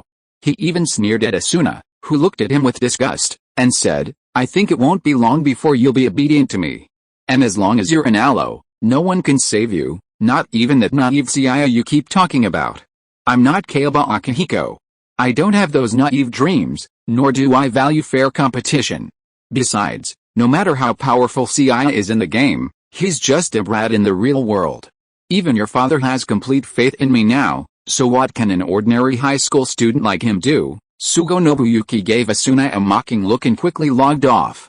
Before Asuna was completely under his control, he had to give old man Yuki Shazo some face. And when his experiments yielded the ability to invade Asuna's brain, Asuna would be completely obedient to him. Would he be afraid of not being able to seize power from Yuki Shazo? Mr. Shazo, I heard you have something to talk to me about. Before entering Yuki Shazo's office, Sugo Nobuyuki quickly adjusted his facial expression, trying to appear as harmless as usual before finally pushing the door open. Yuki Shazo, who was still working, saw Sugo Nobuyuki push the door open and spoke in his usual tone, It's nothing important, actually. I just wanted to ask you about Aloe's recent operations. Also, the Internet regulatory authorities came today and wanted a list of the SAO players that REC was responsible for back then for player verification. Do you have a copy of that list? Chapter 88, Nobuyuki Sugo fails in reality. When Yuki Shazo asked about the SAO player list, Sugo Nobuyuki showed a brief moment of panic. But when he understood that Yuki Shazo's request for the list was simply because the Internet regulatory authorities wanted to count the number of surviving players, he breathed a sigh of relief. I'm truly sorry, Mr. Shazo, because the research at the time made no progress. The data, including the list, has been deleted and abandoned. After all, so much time has passed, and I don't think it would be easy to find the list now. However, Aloe's operations are operating normally, with the number of players logging in daily increasing, and the benefits to our company are also growing. While reporting, Sugo Nobuyuki took the trouble to secretly observe Yuki Shazo's expression. Seeing that Yuki Shazo was, as usual, more attentive to Aloe matters and hadn't inquired further about the SAO list, Sugo Nobuyuki finally breathed a sigh of relief, concluding that the list was likely just a casual mention by Yuki Shazo. I understand. Thank you for your hard work. Aloe is currently our company's highest grossing game. As the person in charge of this game, I hope you will be even more dedicated. Rest assured, Mr. Shazo. I want Aloe to do better than anyone else, so I will naturally do my best. Well, thank you for your hard work. Please give me a detailed report later. You can go back now. Upon seeing Nobuyuki Sugo leave the office, Yuki Shazo's face, which had been smiling with relief, suddenly turned gloomy. He had only just made a few simple probing attempts, but he had already noticed many uneasy aspects of Nobuyuki Sugo. Although Nobuyuki had concealed it well when discussing the SAO list, Yuki Shazo still caught a flash of panic. After all, he had been in the workplace for many years, and it was only because of his favor towards Nobuyuki Sugo that he had overlooked many details. But thanks to Seiya's reminder, He cast a critical eye on Nobuyuki Sugo and realized that he was indeed very good at disguise. While such probing wasn't proof, the fact that Sugo Nobuyuki was indeed up to something and acting insincerely was enough for Yuki Shazo. Similarly, Sugo Nobuyuki, who had just left Yuki Shazo's office, suddenly had a shaky expression. Cautious by nature, he also realized that he had acted a bit flustered. Although he quickly covered it up, he couldn't guarantee that Yuki Shazo hadn't noticed. Secondly, why did Yuki Shazo suddenly bring up the SAO player list today? Was it really because internet regulators were coming to verify the status of the surviving players? It made sense that someone would come to investigate the situation after the trapped SAO players were freed, but Sugo Nobuyuki just felt something was amiss. No, I can't stay at Rect anymore.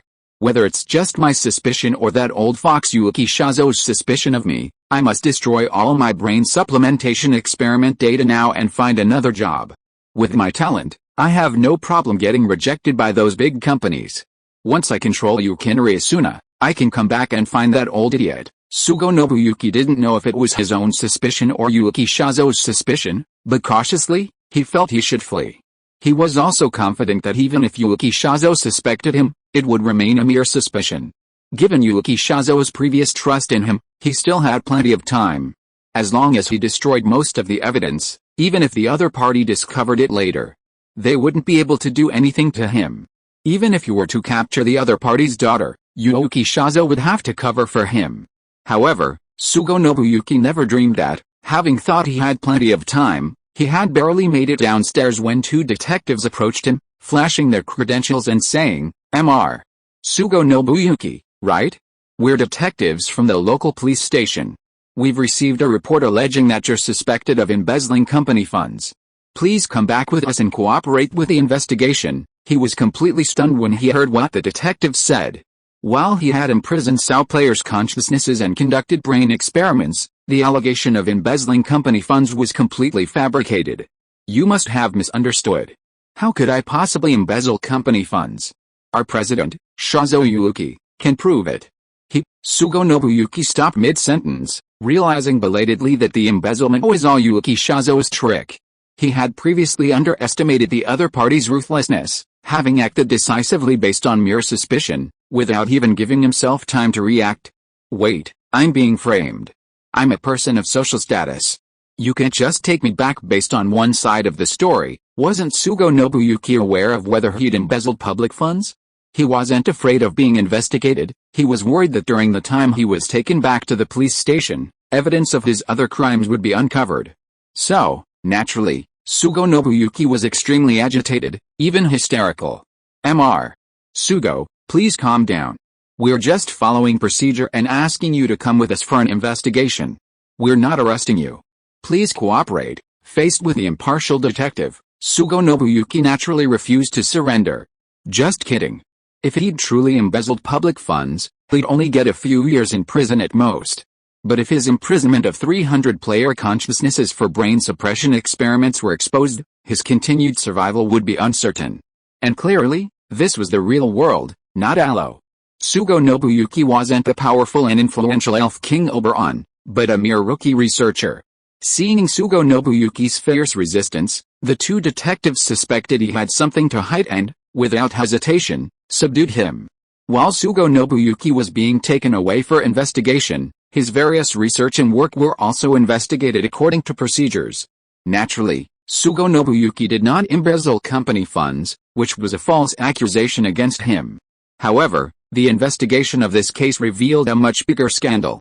Sugo Nobuyuki's imprisonment of players' consciousnesses for brain suppression experiments was finally uncovered. Sugo Nobuyuki's research plans and data were laid out, providing irrefutable evidence that he couldn't explain even with 8 mouths. Ultimately, thanks to the intervention of professionals, the 300 imprisoned players, including Asuna, were rescued, and the impact of this incident made headlines the next day. If you are listening to this novel on a channel other than Fanfic World, it means it was downloaded and re-uploaded without effort. We warmly invite you to visit our channel, Fanfic World. There you will find the original version of this story and many other novels of various genres. We look forward to seeing you dive into a world of incredible novels. Chapter 89 Visiting a Father-in-Law. 2 days after Sugo Nobuyuki's arrest, Seiya was at home, enjoying breakfast brought by Suguha and watching the news on TV. He couldn't help but sigh. Yuki Shazo had acted much faster than he'd imagined. He'd barely left when Yuki Shazo had already set Sugo Nobuyuki up for a trap. For the past 2 days, the headlines have been dominated by Sao. After 2 years, the once obsessed Sao has reappeared in newspapers and news. A few days ago, Sao players were rescued, but recently, the head of the Alo game has again imprisoned players' consciousnesses and conducted taboo experiments that treated them like dehumanizing humans. The families of the 300 trapped players, now freed, are furious. With Kayaba Akihiko, the imprisoned Sao players' consciousnesses, still unknown, the trapped players and their families have been left furious. And then, Sugo Nobuyuki walked right into the crossfire. Many of the trapped players' families have already signed a petition to the higher authorities, demanding severe punishment for Sugo Nobuyuki. After all, the other party's actions had crossed everyone's line, making him a completely unacceptable death. Sugo Nobuyuki's actions had even impacted Alo and Rect. Alo was ordered to rectify its actions, and to prevent similar incidents in the future, a department was established to eradicate such crimes.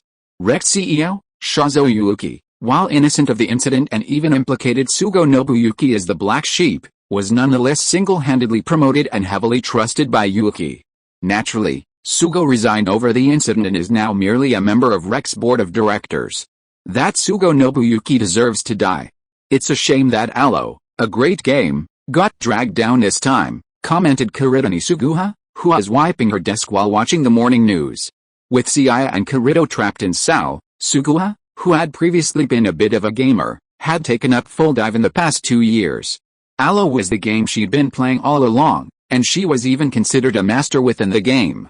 She hadn't expected something like this to happen. Nobuyuki Sugo's misdeeds don't have much to do with Alo itself.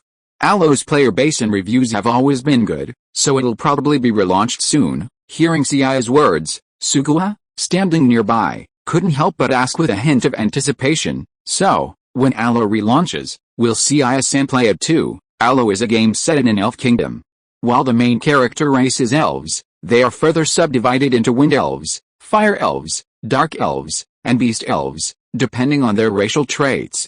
Suguha had an ulterior motive in wanting Seiya to play Alo with her. After all, playing games together not only meant more time together, but Alo also had a couple system. We'll see how things go then. I have to go to the hospital to see that Kirito guy today. I have to go out tonight for something, so I might not be back for dinner. It's been 2 days since he was released from Sao, and as a close friend, it would be a shame not to go see Kirito. So, Seiya and Suguha got along so well yesterday, and today they'll go to the hospital together to see Kirito. As for why he won't be back tonight, it's because Yuki Shazo has invited him to Yusei's house. More precisely, it was Yusei's family who invited Seiya. Partly because he wanted to thank Seiya in person for the incident with Sugo Nobuyuki and Asuna, and partly because his wife, Yusei Kyoko, was quite curious about her daughter's friends. Yusei Kyoko is a university professor, and her meticulous nature makes her extremely demanding of her daughter Asuna. Despite learning from her husband, Shazo Yuki, that Seiya was Asuna's savior, Yusei Kyoko still refused to accept him. With the experience of Nobuyuki Sugo as a lesson, Yusei Kyoko believed that things should be judged beyond appearances. While she was grateful to Seiya for saving her daughter, gratitude could be expressed in many ways, not just through words. Ultimately, it was up to Yusei Kyoko to judge for herself whether someone was worthy of being Asuna's friend. Yusei Shazo wanted to tell his wife about Seiya's extraordinary qualities, but he was worried about her anger, so he chose to keep it secret. Kyoko, who had always been warned not to treat Seiya like an ordinary child, was perplexed by her husband's unusual behavior. Seiya didn't refuse the Yusei family's invitation. After all, it was a bit unreasonable to visit Kirito and not Asuna. He had also promised Asuna that he would visit her upon returning to the real world. If he played dumb, Asuna would be truly enraged. Upon arriving at Yusuke's residence, Seiya was personally greeted by Yuki Shazo and his wife.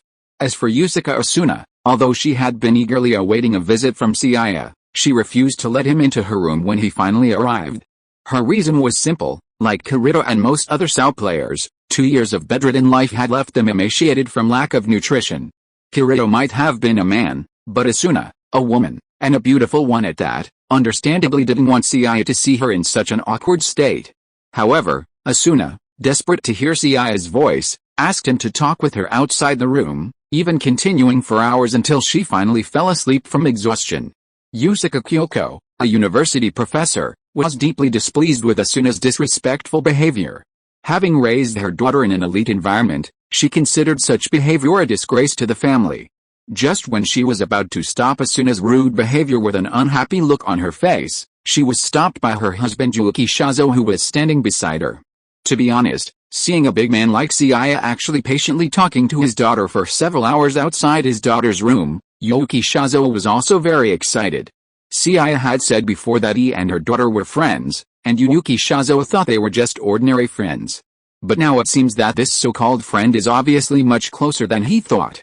Kyoko, what do you think of Asuna's friend? Hearing her husband's unreasonable question, Yuki Kyoko didn't react at first, but just expressed her own impressions. It seems that she is a child with good family education, and her appearance is impeccable. I just don't know what her family does specifically. Do you mean, ever since the incident with Nobuyuki Sugo, I have lost confidence in my own judgment. So let Asuna decide for herself. Chapter 90. The mother-in-law looks at her son-in-law and becomes more and more satisfied. Are you crazy? You're letting Asuna decide for herself about her personality? Since you can't make the decision, then let me. Asuna has feelings for this kid named Seiya, but that's just in the game. I'll ask him about his situation later. Just sit back and keep quiet. Just listen to my instructions. Yuki Kyoko knew her husband had once planned to marry Asuna to Nobuyuki Sugo, but who knew he turned out to be such a jerk. It's understandable that her husband feels guilty about his choices, but letting their daughter Asuna completely let loose is clearly out of the question. I think Seiya is a really good kid. Not only did he save Asuna this time, but Asuna also really likes him. And don't be fooled by his young age.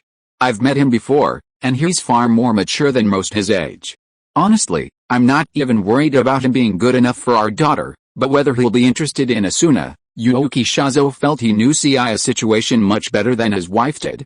How could a mere tycoon or high-ranking official compare to a being possessing such supernatural powers? To be frank, if a being like Seiya truly desired a woman, numerous powerful figures would approach him seeking marriage. Their daughter, Yuki Asuna, was beautiful, but there were countless beautiful women in the world. Now that she had the opportunity to marry such a mysterious being, her wife was trying to block it, which was somewhat ungrateful. In short, regardless of Asuna's own thoughts, we need to understand what kind of person this child named Seiya is.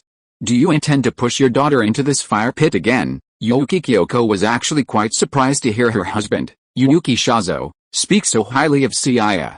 While her husband had indeed misjudged Sugo Shinichi, Yuki Shazo, having held high positions for many years, rarely praised anyone so highly, especially when the other person was just a teenager. That evening, Seiya was rightfully invited to dinner by the Yuki couple. The Yusuke family was already wealthy, and this dinner was a thank you dinner for Seiya, so the dishes were quite luxurious. To entertain Seiya, Yuki Shazo not only hired a chef specifically for the cuisine, but even opened the red wine he had previously been reluctant to drink. Seiya, taking in the table full of fine cuisine, lamented the corruption of the wealthy, then slowly cut into the premium steak in front of him. Trapped in the game for 2.5 years, he had barely eaten anything real. Although he had eaten plenty of real food these past 2 days, Suguha's third-rate cooking skills had meant that he had been eating nothing but porridge, leaving his mouth completely dry. Uncle Yuki, there's no need for wine, because I'm a minor. In this country, persuading minors to drink seems to be illegal, right? Seiya's words Uncle Yuki made Yuki Shazo very happy, and then he said hurriedly and embarrassedly, Yes, I almost forgot that you are 1 year younger than Asuna. Since red wine doesn't work, then let's have juice. The juice at home is also very good. At Yuki Shazo's eye signal, the maid with a keen eye on the side also hurriedly poured Seiya a glass of juice. Seiya, since you're Asuna's friend, is it okay if I call you that? Of course. Aunt Yusuke is Asuna's mother. Using a honorific for me would be a little uncomfortable. Hearing Seiya's words, Yusuke Kyoko nodded in satisfaction. Then, glancing at her husband, who was still grinning beside her, she couldn't help but sigh at how unreliable men really were. Then, seemingly nonchalantly, she asked Seiya, what does your family do at home, Seiya-kun?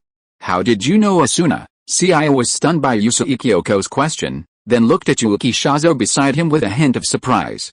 Honestly, as Asuna's mother, it was natural for Yusui Kyoko to be curious about Seiya's identity and his relationship with her. It was perfectly natural for her to ask such a question. But what puzzled Seiya was that it had already been 2 or 3 days since he'd gone direct to find Yuki Shazo. And yet, Shazo hadn't investigated him or told his wife, Yusui Kyoko, about him. Seeing the look Seiya turned toward him, Yuki Shazo instantly understood what he meant. But he couldn't really be blamed for this. Honestly, Seiya had warned him not to tell anyone about his personal affairs. How could he know if others included his wife? As for investigating Seiya, he was even more hesitant. Just kidding. The power Seiya had previously displayed before him was practically godlike in Yuki Shazo's eyes. If he'd known Seiya and Asuna were so close and easy to talk to, why would he have been walking on eggshells these past few days? Glancing at Yuki Shazo's expression, Seiya already had a rough idea of what was going on, and a small chuckle welled up inside. His earlier actions, aimed at expediency, must have genuinely frightened Yuki Shazo. To ease his anxiety about becoming a couple, Seiya quickly explained his own situation and how he met Asuna in Sao. Of course, to prevent Yusui Kyoko from feeling as vulnerable as Yuki Shazo, Seiya concealed the fact that he possessed supernatural powers. Even so, after hearing his basic information, Yusui Kyoko was quite pleased with him. After all, family factors aside, Seiya was truly exceptional among his peers. He had won the National Kendo Championship as a junior high student, and before being trapped in the game, his academic performance had always been among the best in school. Seiya's upbringing was also excellent in terms of etiquette. His refusal to drink just now clearly showed that, despite being an orphan, Seiya possessed strong family education and self-control. His family hailed from China, perhaps even an ancient family with a rich cultural heritage. Even if such a family had declined, its status was still unmatched by other families. Although their time together was short, even University Professor Kyoko Yusui felt that Seiya was impeccable in every aspect, from his personal qualities to his upbringing and even his character. Especially when Kyoko Yusui, having a professional illness, unintentionally started chatting with Seiya about some boring cultural and academic topics, and Seiya was able to engage her in conversation. Kyoko Yusui immediately became more and more satisfied with Seiya, just like a mother-in-law looking at her son-in-law. Chapter 91. When do you plan to get married? Kyoko Yusui's emphasis on education and family traditions wasn't without reason. She was a university professor specializing in history. If the other party had discussed other subjects, Seiya's level of knowledge would have been at best university level. But when it came to history and classical literature, Seiya of Tokyo Ravens was a truly exceptional student. Kyoko Yusui was initially surprised that Seiya could engage with her, even occasionally offering his own opinions, but she quickly relented. After all, Seiya came from a long-established family. Kyoko Yusui quickly attributed his erudition to his family heritage and the careful guidance of his elders. Of course, this also had a lot to do with Seiya's own brilliance. Kyoko Yusui had just secretly tested Seiya, noting that while he was trapped in Sao, despite being only a third-year junior high school student, he was surprisingly able to understand the information she had just discussed, which was only accessible to high school students. This suggests that Seiya may have already been self-studying high school knowledge by his third year of junior high. Not only did he achieve impressive success in his hobbies of kendo and history, but his academic performance in other academic subjects was unmatched by his peers. Such a young man is truly a genius. Coming from a long-standing family with a fine upbringing, he possesses not only exceptional appearances but also impeccable talent. No wonder her husband previously remarked that their daughter, Yui Asuna, might not be good enough for him. Isn't that absolutely true? It's not that she, as a mother, looks down on her daughter, but aside from her good looks, her daughter is incomparable to Seiya in every other respect. Seiya is humble, polite, mature, and well-educated. Meanwhile, their daughter may put on an act in front of them, but in reality, she has a whimsical personality and can be rebellious at times. Seiya is a man of many talents, not only academically outstanding but also accomplished in other fields. As for their daughter, her grades weren't exactly bad, but they were just above average, far from the elite level Kyoko Yusui envisioned. Simply put, looking at the seemingly perfect Seiya before her, and then thinking about her own daughter, Kyoko Yusui suddenly felt that Asuna Yusui was nothing. Seiya, unaware that he'd become the epitome of other people's children, was still puzzled by Kyoko Yusui's warmth and approachability. He remembered that Asuna's mother, Kyoko Yusui, was supposed to be a rather difficult character in the original story. Seiya's previous perception of Kyoko Yusui was cold, old-fashioned, and stubborn, but now, looking at her, he found her quite affable. Seiya, when are you and Asuna planning to get married? Seiya, because the topic was so erratic and loaded with information, when Seiya heard Kyoko Yusui's words, he was completely stunned. As for Yuki Shazo, sitting nearby, he was equally stunned by Kyoko Yusui's sudden, shocking statement. No, if he remembered correctly, when he'd previously praised Seiya in front of his wife, she'd called him out on his haste. And now? You're even more anxious than I am. Aunt Yusui, the relationship Asuna and I just shared was only in the game. And, we're still just students, right? Even if we're planning on getting married, isn't it too early? Kyoko Yusui's words truly shocked Seiya. He was even a little confused as to why Kyoko Yusui, who had so often opposed Asuna's relationship in the original story, was so easygoing this time, even offering to send their daughter away. Well, that's certainly a problem. Let's wait until after you graduate and have an engagement ceremony. I'm sure Asuna will be inspired to become even better if she's with you. Indeed, Kyoko Yusui had no objection to her daughter Asuna dating. After all, she wasn't the pedantic type. Her only concern was that Asuna's friends were all shady people, hindering her daughter's chances of becoming an elite. Clearly, Seiya was anything but that. Quite the opposite. In Yukinari Kyoko's eyes, Seiya was her ideal elite, even more so than she'd imagined. If Asuna were to be friends with someone as elite as Seiya, then, through his influence, she too would surely rise to prominence. Since it was already late at night, the enthusiastic Yukinari couple had initially offered Seiya a place to stay, but he was rudely refused. Yukinari Kyoko, watching Seiya's departure, wore a look of satisfaction on her face, leaving Yuki Shazo perplexed. Why did you suddenly bring up marriage? I think you scared the kid off. Yuki Shazo was furious at his wife's abrupt behavior. He'd agreed to cooperate, but his wife hadn't even bothered to acknowledge him, completely ignoring him and acting on her own. What if they really scared the boss off? How can I blame myself? That kid is truly exceptional. If I don't act quickly, what if someone else gets there first? Even though they'd only known each other for a short time, she truly liked Seiya.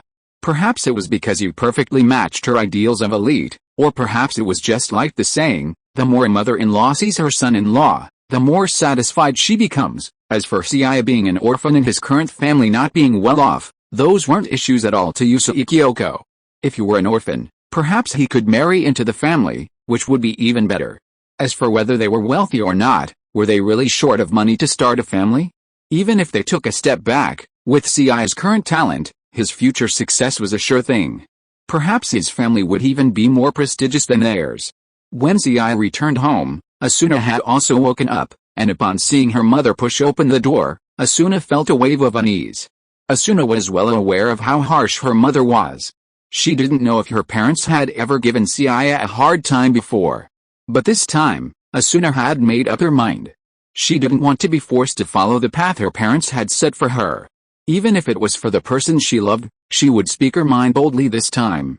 However, just when Asuna had fully prepared herself, even prepared to be scolded, the first words her mother said to her stunned her.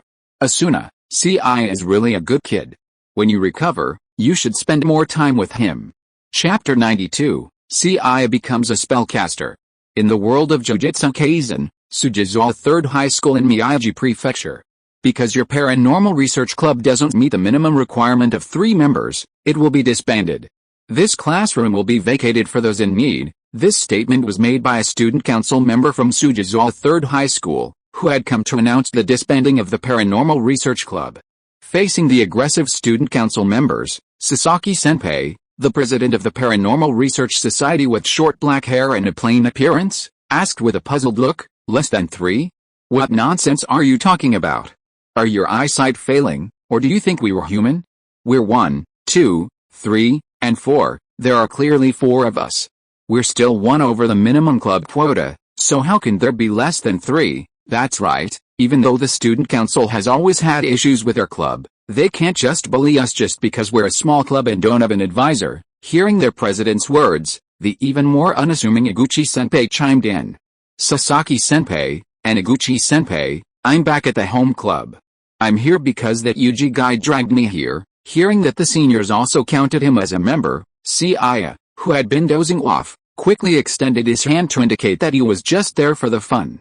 "But even if we don't count Seiya, with me, the seniors, and me, our club already meets the minimum 3-member standard, right?" Upon hearing that his club was being disbanded, the brown-eyed, blonde Yuji Itadori spoke up. Looking at the confused Itadori before him, and the uninformed Sasaki-senpai and Iguchi-senpai, Seiya sighed silently. The story had finally begun, though it was a shame that no new leaders had arrived in Zenmangjian. While his current strength wasn't formidable, it was still a bit lacking to survive the turbulent plot. And then, as expected, a middle-aged teacher in tracksuit appeared. He remarked that with Itadori's talent, staying in a worthless club like the Paranormal Activity Research Society was a complete waste of his athletic talent, and challenged him to a duel. The plot unfolds as expected, and Seiya fails to prevent it, including the recent incident where Yuji brought Ryomen Sukuna's finger to the Paranormal Research Society. In this world, Seiya is considered Yuji's childhood friend, and because Yuji attracts misfortune, they've often encountered extras and thugs since childhood. If Seiya weren't from a Kobu family and Yuji's own unusual physique, Yuji wouldn't be around today. Yuji's discovery of Ryomen Sukuna's finger seems accidental, but it's actually inevitable. Even if Seiya intervenes, Ryomen Sukuna's finger will likely reappear in Yuji's presence in some other way. So, rather than altering the plot and letting things spiral out of control, it's better to let nature take its course and get Sasaki-san and Iguchi-san out of danger. If Seiya's strength were sufficient now, he'd be fearless and could even nip any potential in the bud. But the problem now is that he doesn't have the skills to go anywhere. Even though Seiya didn't watch the shot put competition between Yuji Itadori and Mr. Takagi, he knew the final result. It's no secret that the average high school student in Japanese anime is anything but ordinary, and the same is true for Itadori. With his seemingly slender arms, he easily threw the shot put, breaking the world record. And that's without any special training. After easily crushing Mr. Takagi, causing him to question his life, he looked at Seiya and said, "Seiya, will you accompany me to visit Grandpa today?" Because of the constant misfortune surrounding Itadori, although he seemed to have many friends from childhood to adulthood, Seiya was the only one who remained by his side. Seiya often visited Itadori's grandfather, Itadori Yasuke, as a friend. Initially, when Itadori introduced himself to his grandfather, he was somewhat dismissive. Yuji has always attributed this dislike to his grandfather's eccentric temper, and Yuji even told Seiya that his grandfather was always alone because of this personality. But Seiya didn't think much of it. Seiya didn't deny that Yuji Wasuke had an eccentric and stubborn temper. But Seiya could feel that Yuji Wasuke's dislike for him didn't seem to be out of disgust for him, but more like Yuji Wasuke felt that Seiya's staying by Yuji's side might not be a good thing. This situation continued until the last time Seiya and Yuji came to the hospital to visit Yuji Wasuke again, and the way he looked at Seiya suddenly began to change. After sending his foolish grandson out of the room under an excuse, Itadori Yasuke looked at Seiya with a serious expression and said, "I didn't expect you to become a sorcerer, too. Were you affected by Itadori's curse? I wonder if gaining this power is a blessing or a curse for you." Seiya, who was in the hospital room, was visibly stunned when he heard Itadori Yasuke's words. The first time he and Itadori visited his grandfather, Seiya hadn't yet shared the power of the other Seiyas in the Heart Dreams. Back then, while skilled in ancient martial arts and possessing a physique similar to Itadori's, he lacked the aura of cursed energy. This time, when he visited Itadori Yasuke, Seiya had already shared the abilities of the other Seiyas, transforming the spiritual energy of the Tokyo Raven's world into an equal amount of cursed energy in this world. Itadori Yasuke, as Itadori's grandfather, wasn't introduced much in the original story. Initially, Seiya simply viewed him as an ordinary old man with extensive knowledge. But now it seems that the old man who seems to be dying is not ordinary at all. Just kidding, if it was an ordinary old man, could he detect his deeply hidden cursed power? Curse? Is there any curse on Itadori? Grandpa Yasuke, Seiya cannot say that he is completely unaware of the plot of Jujutsu Kaisen, but he does not know much either. Because when he traveled through time, the first season of this thing had already been released, And now when he realized that the old man in front of him might be a hidden boss, Seiya naturally tried to see if he could get more useful information from him. With your current strength, knowing too much is not a good thing for you. The reason why I was so indifferent to you before was that I didn't want you, as an ordinary person, to have too much involvement with Itadori and thus bring misfortune. But now it seems that you have been affected, otherwise you would not have changed from an ordinary person to a cursor. Chapter 93 The Two-Sided Sukuna Finger That Brings Curse. I'd better forget it. Aren't Sasaki-san and Iguchi-san having a club activity today, opening the thing you found at school at night? I'm quite interested in their club activity tonight, so I'd like to join them. Seiya pondered Yuji's invitation to go to the hospital to visit Yuji Yasuke, but ultimately shook his head and declined. It was clear that the old man was no ordinary person and knew a lot. Unfortunately, the old man was very tight-lipped. Seiya had tried numerous times to get any useful information out of him, so he had given up. Rather than accompany Yuji in the hospital and be scolded by the old man, Seiya decided it would be better to stay and look after Sasaki-san and Iguchi-san. Although according to the original story, after breaking the seal on the Ryomen Sukuna finger, Sasaki-san and Iguchi-san didn't succumb to the curse that had been drawn upon Yoshino Junpei's mother, Yoshino Nagi. But anime is anime, and reality is reality. Sasaki-san and Iguchi-san were his seniors after all, and they had a good relationship. How could Seiya risk their lives? If Itadori and Megumi Fushiguro had arrived later, and Sasaki-san and Iguchi-san had truly been killed by the curse, who would have been responsible? Since Seiya had decided to let things unfold as planned, and knowing the danger they faced, he had allowed Sasaki-san and Iguchi-san to take such a risk, he naturally had to take full responsibility for their safety. Night began to fall, and Itadori had arrived at the hospital where his grandfather was staying. Itadori Yasuke, feeling he might not live long, tried to tell Itadori about his parents, but was constantly interrupted by Itadori. Seiya usually asked him about his past in roundabout ways, but the old man never mentioned a single word. Today, the old man finally opened up, so why didn't that kid come? As for Seiya, he's worried about getting yelled at by you again, so he's probably with his seniors right now. Hearing that Seiya wasn't coming this time, Itadori Yasuke felt a pang of disappointment. With his end nearing, the old man always wished for a few more people around him. Seiya wasn't his grandson, but whenever that boy came, he'd chat with him endlessly. Itadori Yasuke had long considered Seiya his own grandson.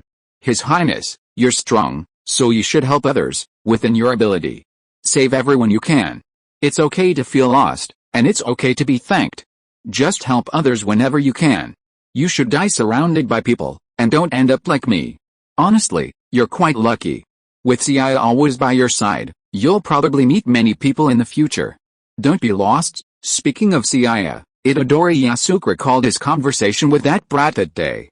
Seiya's sudden acquisition of cursed power, transforming him from an ordinary person into a sorcerer, was something that Itadori Yasuke considered a misfortune.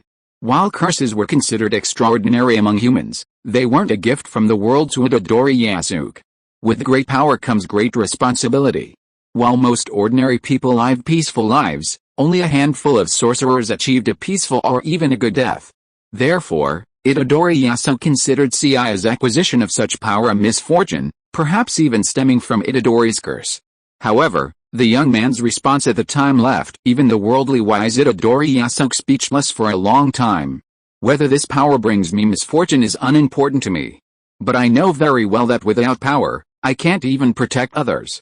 If one day, tragedy truly strikes before me, and I'm powerless to prevent it, that would be true misfortune for me. How did Seiya's power come from? Wasn't he himself unaware of this? If so-called misfortune were power, then he would have preferred more of it. If one could live a peaceful life as an ordinary person, wouldn't it be a surprise to see that even the brain monster has begun to plan to wipe out all ordinary humans without cursed power? Itadori Yasuke is dead, and elsewhere in a classroom at Sujizawa High School, the paranormal research group, with a single candle lit, has begun its own suicidal act. As Sasaki-senpai peeled back the talismans that sealed Ryomen Sukuna's finger, even Seiya, sitting nearby, felt a bit nervous. After all, this was Ryomen Sukuna. The king of curses from 1,000 years ago. Even in the heyday of curses, he was undeniably the most powerful being. Even with only a single finger left, Seiya dared not be careless. After all, A single finger of Ryomen Sukuna was a special grade cursed item, enough to create a special grade cursed spirit. As Sasaki-senpai peeled back the talismans layer by layer, the atmosphere around them became distinctly chilly. Why do I suddenly feel a chill all around me? This thing really doesn't seem ordinary. Should we just let it go this time? In the dim classroom, the candlelight began to flicker. They had clearly closed the windows before undoing the spell, but now they felt a sudden chill. What are you talking about? It's come to this. How can we back down now? Besides, isn't the purpose of our paranormal research society to explore these unknown phenomena? The atmosphere right now is so wonderful. It was obvious that Sasaki-senpai, a woman, could become the president of the Paranormal Research Society while Iguchi-senpai was a member. Although equally terrified, Sasaki-senpai's curiosity to explore the paranormal remained strong. She even held the two Sukuna fingers in her hands, slowly unraveling the spell herself. Boom! Just as the talisman on Sukuna's finger was completely peeled away, a clawed, reddish-brown finger appeared before the three of them. A pale white arm suddenly descended from the ceiling, heading straight for the spot where Sasaki-senpai had been sitting. However, almost as soon as the massive white arm descended, a nearby figure appeared even faster. Almost as soon as the arm descended, Seiya sprinted out and, in a princess-like embrace, snatched Sasaki-senpai up, slithering several meters away. Just as Seiya was about to rescue Sasaki-senpai, a disgusting mass of flesh with multiple tentacles suddenly burst through the window and extended its tentacles towards Iguchi-senpai, who seemed to be completely unaware. Chapter 94 The First Fight Against the Curse. Summon Shikigami, Azure Dragon, Tailed Fire Tiger, Seiya, sliding sideways and knocking over numerous tables and chairs, now held a visibly frightened Sasaki-senpai with one arm. His other hand swung rapidly in the air, and soon, accompanied by a massive magical formation, a ferocious tiger with a flaming tail suddenly burst forth from the flames. Tentacles had already wrapped around Iguchi-senpai's body, and just as its maw opened wide, ready to devour him, an even larger mouth suddenly enveloped the meatball curse. Iguchi-senpai, who had thought himself doomed, watched the meatball monster before him suddenly disintegrate like a ball, being devoured in half by the following tiger. Bang! Boom! Boom! Boom! As the tailed fire tiger gnawed away the meatball curse, the arm that had reached out from the ceiling, previously a defeated figure, crushed the chair Sasaki-senpai had been sitting on, then opened its palm, revealing a giant, Kesslin-like eye. After locating his targets, Seiya and Sasaki-san, he stretched his body again and smashed down on their location. Seiya continued to smash, while Sasaki-san dodged, clutching her. Soon, the classroom floor was riddled with holes, and the chairs were shattered. Seiya leaped a few times, landing beside Iguchi-san. He then placed Sasaki-san, still in shock, beside him and said, "Sasaki-san, it seems they were drawn here by the finger in your hand. Can you give it to me?" Sasaki-san was still a little shaken from the shock, but instinctively trusted Seiya and offered him the finger she had clenched tightly in her hand. After receiving Ryomen Sukuna's finger, Seiya turned to Abihiro and said, "You stay and protect them. If you encounter an enemy too strong to handle, roar to alert me." Hearing Seiya's command, Abihiro nodded remarkably.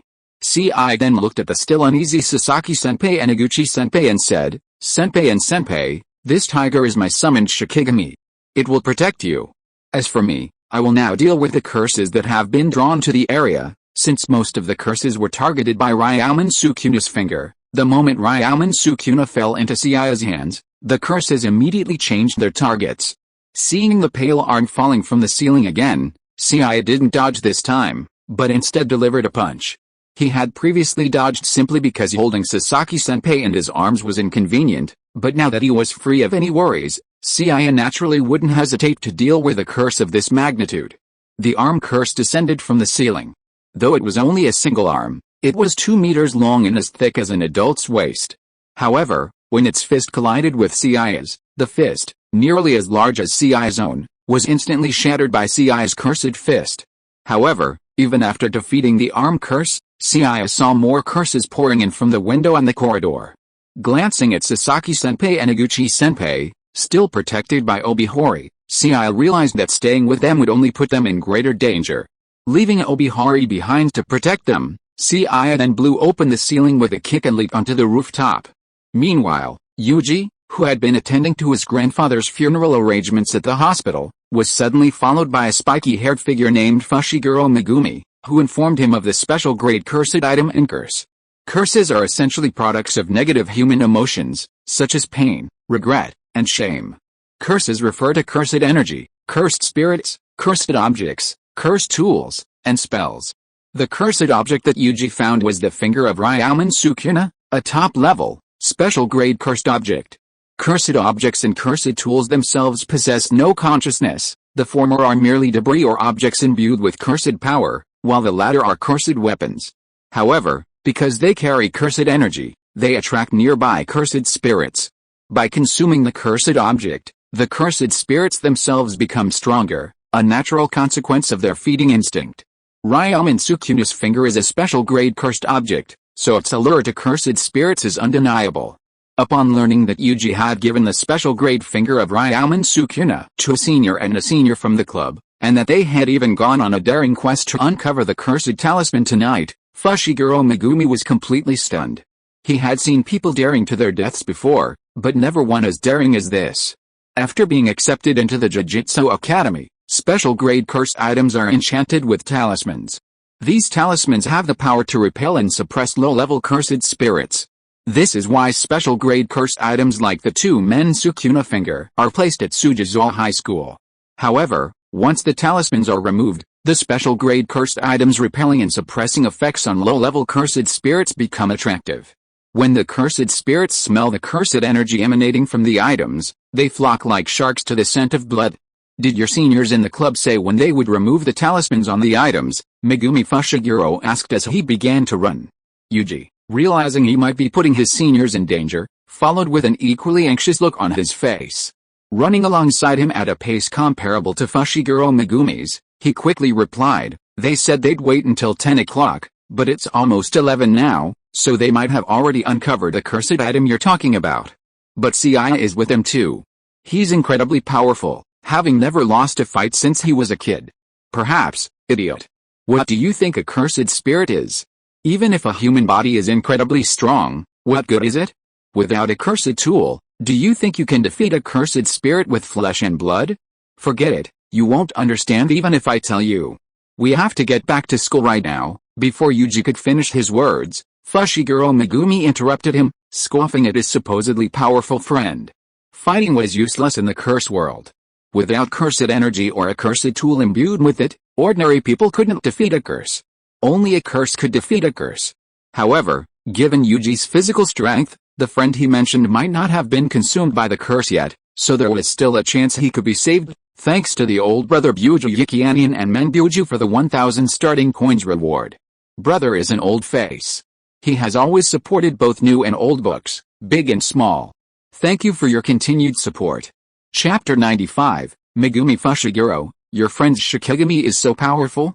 When Megumi Fushiguro and Itadori rushed back to Sujisawa High School, sensing the concentration of cursed energy enveloping the school, she frowned deeply. They were only outside the school gates, yet they'd already seen numerous low-level cursed spirits piercing through walls. The strength of the cursed spirits gathered near the teaching buildings must have been imaginable. Jade dogs. Upon entering the school, Megumi Fushiguro immediately summoned two canine Shikigami, one black and one white.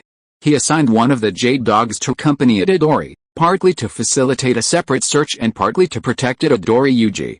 While outside the school, Megumi Fushiguro had sensed the cursed energy permeating the school had reached a first-level level. He suspected a first-level cursed spirit might have appeared, so he tried to stop Itadori from following. But Itadori, convinced he was endangering his seniors and remembering his grandfather's dying prophecy, resolutely followed. Seeing Itadori's resolute stance and his display of physical prowess superior to his own, Fushiguro Megumi was forced to compromise and ordered him to obey his orders. After all, while Fushiguro was only a second-level sorcerer, the cursed energy of Sujisawa High School was undoubtedly at the first-level level. Both cursed spirits and sorcerers are divided into 5 levels: 4th, 3rd, 2nd, 1st, and special. Each level has a transitional stage, with the word quasi added before it. The specific strength breakdown is roughly as follows: 4th-level sorcerer, able to deal with weaker cursed spirits, typically using simple spells and tools. Third level sorcerer, able to deal with the more powerful cursed spirits, possessing certain combat techniques and strategies. Second level sorcerer, stronger, able to handle complex tasks independently, typically trained at a high school. First level sorcerer, a high level sorcerer capable of dealing with high level threats, typically holding important positions at the high school. Special grade spellcaster, the pinnacle of sorcerers, capable of handling the most dangerous tasks with impeccable skill. They represent the pinnacle of sorcery, with only 4 currently reaching this level. Spellcasters of the same rank are far more powerful than cursed spirits. Fushiguro Megumi, currently a second-level sorcerer, could certainly defeat a first-level cursed spirit if he gave it his all. However, Fushiguro sensed that the concentration of cursed energy at Tsujizawa High School was attracting more than just a single first-level cursed spirit. However, just as Fushiguro and Itadori, following the Jade Dog, were about to charge into the school building, a massive figure suddenly flew out. Just as Fushiguro saw that it was a second-level cursed spirit and was about to summon his Shikigami to attack it, a pillar of intense flames suddenly followed, reducing the second-level cursed spirit to ash. The sudden scene stunned both Megumi Fushiguro and Itadori. As they watched with alarm as the figure slowly emerged from the teaching building, they realized the cursed spirit they had just dispatched was actually a giant, colorful tiger with a flaming tail. The eagle-eyed Itadori even spotted that the flaming tiger's back bore none other than Sasaki-san and Iguchi-san from the Paranormal Research Society. Unaware that his seniors were being held hostage, Itadori, without a second thought, balled up his fist and prepared to charge. However, he was quickly stopped by Megumi Fushiguro. This tiger is a Shikigami, not a curse. It seems another sorcerer got here before us and rescued your seniors. As a wielder of the ancestral techniques of the Zenin family, one of the 3 great houses of curse, Fushiguro Megumi discerned the difference between a curse and a Shikigami. Although he wasn't sure which jutsu the Shikigami before him belonged to, the strength of the Shikigami alone indicated that the sorcerer who had arrived before them was quite formidable. After all, if the Shikigami they were using could instantly kill a second-level cursed spirit, then the person who summoned it must be at least a first-level sorcerer. Sasaki-san, Iguchi-san, are you two okay? What happened? And isn't Seiya with you? Upon seeing Yuji and Megumi Fushiguro, Sasaki and Iguchi finally felt relieved. After escaping danger, Sasaki-san, upon seeing Yuji, revealed her true nature and began excitedly exclaiming, "Yuji, did you know? So there really are supernatural beings in this world? And Seiya-san is even more mysterious than we imagined. He can actually summon a Shikigami, that giant tiger we just rode." Hearing Sasaki-san's words, Yuji and Fushiguro were both stunned. Itadori was surprised, having never imagined his childhood friend could possess such hidden power. Fushiguro Megumi, on the other hand, was surprised because he hadn't expected his so-called friend to actually be so skilled in combat. "Sasaki-senpai, where is Seiya now? What happened to the thing I gave you earlier?" Itadori no longer cared why his childhood friend possessed supernatural powers, he simply wanted to know if Seiya was still in danger. Boom! Just as Sasaki-senpai was about to say something, a massive curse suddenly descended from the sky, creating a massive crater right in front of them. Seeing this curse, Megumi Fushiguro was completely stunned. The curse before them, whose horrific death was even more powerful than the one just killed by Tailfire Tiger, was actually a level 1 curse. As for why this level 1 curse had descended from the sky, it was because a fierce battle was currently taking place on the rooftop of the teaching building. Numerous cursed spirits of varying levels now filled the entire rooftop. Surrounded by them stood a black-haired youth in a traditional martial arts stance. Stone splitting, just as a sharp punch pierced a second-level cursed spirit, a canine-like, first-level cursed spirit leaped out from Seiya's side. Just as it opened its maw, ready to devour Seiya and his 2 Sukuna fingers, Seiya pressed his hands against its upper and lower jaws. Sizzle, sizzle, sizzle, foul-smelling saliva dripped onto the ground, its powerful corrosive properties instantly creating holes in the ground and sending plumes of white smoke billowing. Just as the canine cursed spirit's immense size completely crushed Seiya, Seiya rolled onto his back, leveraging the momentum to deliver a powerful kick to the opponent's abdomen, sending him reeling. If you are listening to this novel on a channel other than Fanfic World, it means it was downloaded and re-uploaded without effort. We warmly invite you to visit our channel, Fanfic World. There you will find the original version of this story and many other novels of various genres. We look forward to seeing you dive into a world of incredible novels. Chapter 96, Is Seiya from the Zenin family? After escorting Sasaki-senpai and Iguchi-senpai to safety, Megumi Fushiguro and Itadori quickly reached the rooftop of the school building, where the cursed energy was at its peak and the noises were constantly emanating. Once there, they understood why they had encountered so few curse attacks while on the rooftop. It was because the curses from the entire school, and indeed from the surrounding area for several kilometers, were now concentrated there. Not only was Itadori, a first-time sorcerer, unfamiliar with such a scene, even Megumi Fushiguro, a second-level sorcerer, was stunned by the myriad curses of varying levels that blanketed the rooftop. While the cursed energy indicated no terrifying special-grade curse spirits, the sheer number of curses was simply too much for a second-level sorcerer like him to handle. Beyond the vast array of curses, Itadori and Fushiguro also spotted Seiya, the only human present, surrounded by a cascade of cursed spirits. Let's work together to tear open a gap and rescue him. Generally, a sorcerer who is good at using Shikigami will have other abilities that are much stronger. His Shikigami just went to protect your senior and senior, and the other Shikigami were probably killed by the siege of the cursed spirits. There is no time now.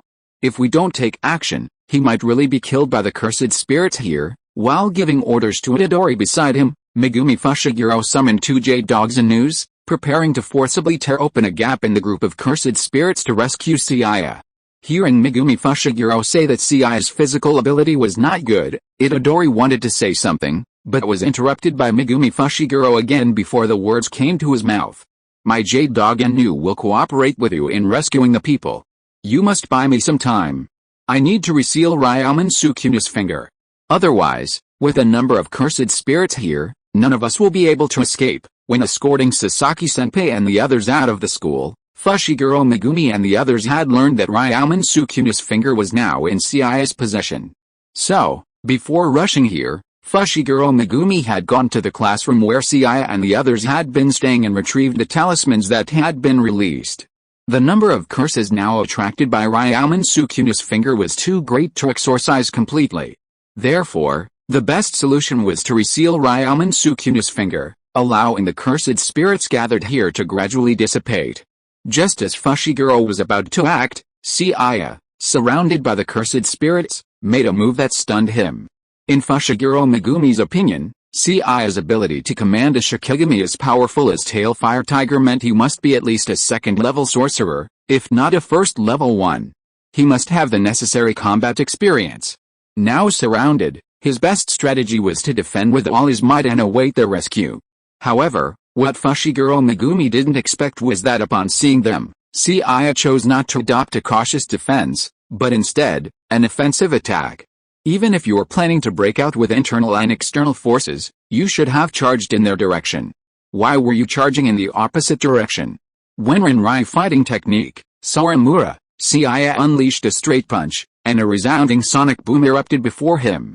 The powerful pressure of the punch seemed to instantly shatter the air, forming an invisible column of sound directly in front of Seiya, instantly shattering several cursed spirits in its path. Because Seiya was previously surrounded, as he dispatched the cursed spirits in front of him with a single punch, the cursed spirits behind and to his sides took advantage of the opportunity to pounce upon him. Shikigami Summon, Azure Dragon, Kangjin Long, whoosh, Seiya's clear, resounding voice echoed through the air, and the next second, a barrier of wind suddenly rose from the ground beneath his feet. The weaker cursed spirits that had originally pounced upon Seiya were instantly shredded by the sharp air currents upon impact. While the stronger cursed spirits didn't suffer the same instant death as the lower-level cursed spirits, they were also driven back by the wind surrounding Seiya. Roar, just as the strong wind surrounding Seiya grew stronger, enveloping him completely, a resounding dragon roar suddenly emanated from the gusts. Dragon claws tore through the strong wind, and a graceful, streamlined figure soared into the sky. Seeing Seiya standing atop the ferocious dragon's head, looking down at the numerous cursed spirits below, both Itadori and Fushiguro Megumi were stunned. Hey Fushiguro, do we still need to follow your original plan? I feel like Seiya is completely fine even if we don't take action. Fushiguro Megumi was embarrassed by the irrelevant words he brought up beside Itadori. Having been designated a second-level prodigy upon entering Jujutsu High School, he'd lost count of how many times he'd been slapped in the face today. He'd previously said that only professionals could deal with curses, and that even if Itadori's friend was skilled, it would be useless. But it turned out to be a formidable cursor. On the school rooftop, he'd remarked that cursors who wield Shikigami are generally weak in other abilities. But then Seiya countered with a single, vacuum-like punch, effectively crushing several cursed spirits. "Is your friend surnamed Zenin?" Watching Seiya soaring upwards with his dragon-shaped Shikigami, Fushiguro Megumi asked Yuji beside him. The Gajo, Zenin, and Kamo families, the three great families of the world of sorcery, are renowned throughout the world of sorcery. The Gajo family excels in unlimited techniques, but has now largely declined. The Kamo family specializes in the creation and use of various cursed tools.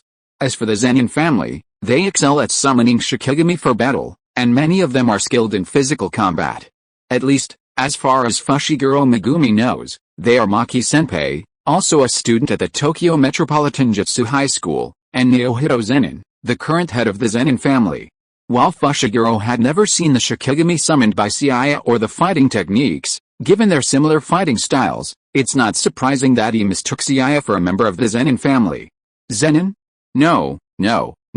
Seiya's last name is Wenrin, and like me, he doesn't even know who his parents are. He grew up in an orphanage. Upon hearing Seiya's life story, Fushiguro Megumi fell silent. Although the technique he used was the 10 shadow techniques of the Zenin family, his last name was Fushiguro, not Zenin. Seiya grew up in an orphanage. Perhaps he had a similar experience to me? Of course, there was no point in delving into Seiya's life story now, because under the watchful eyes of Itadori and Fushiguro Megumi, Seiya had already ridden the Kangjin and soared 100 meters into the sky. Chapter 97, Enhanced Tyrannosaurus Rex's ultimate move sweeps the floor.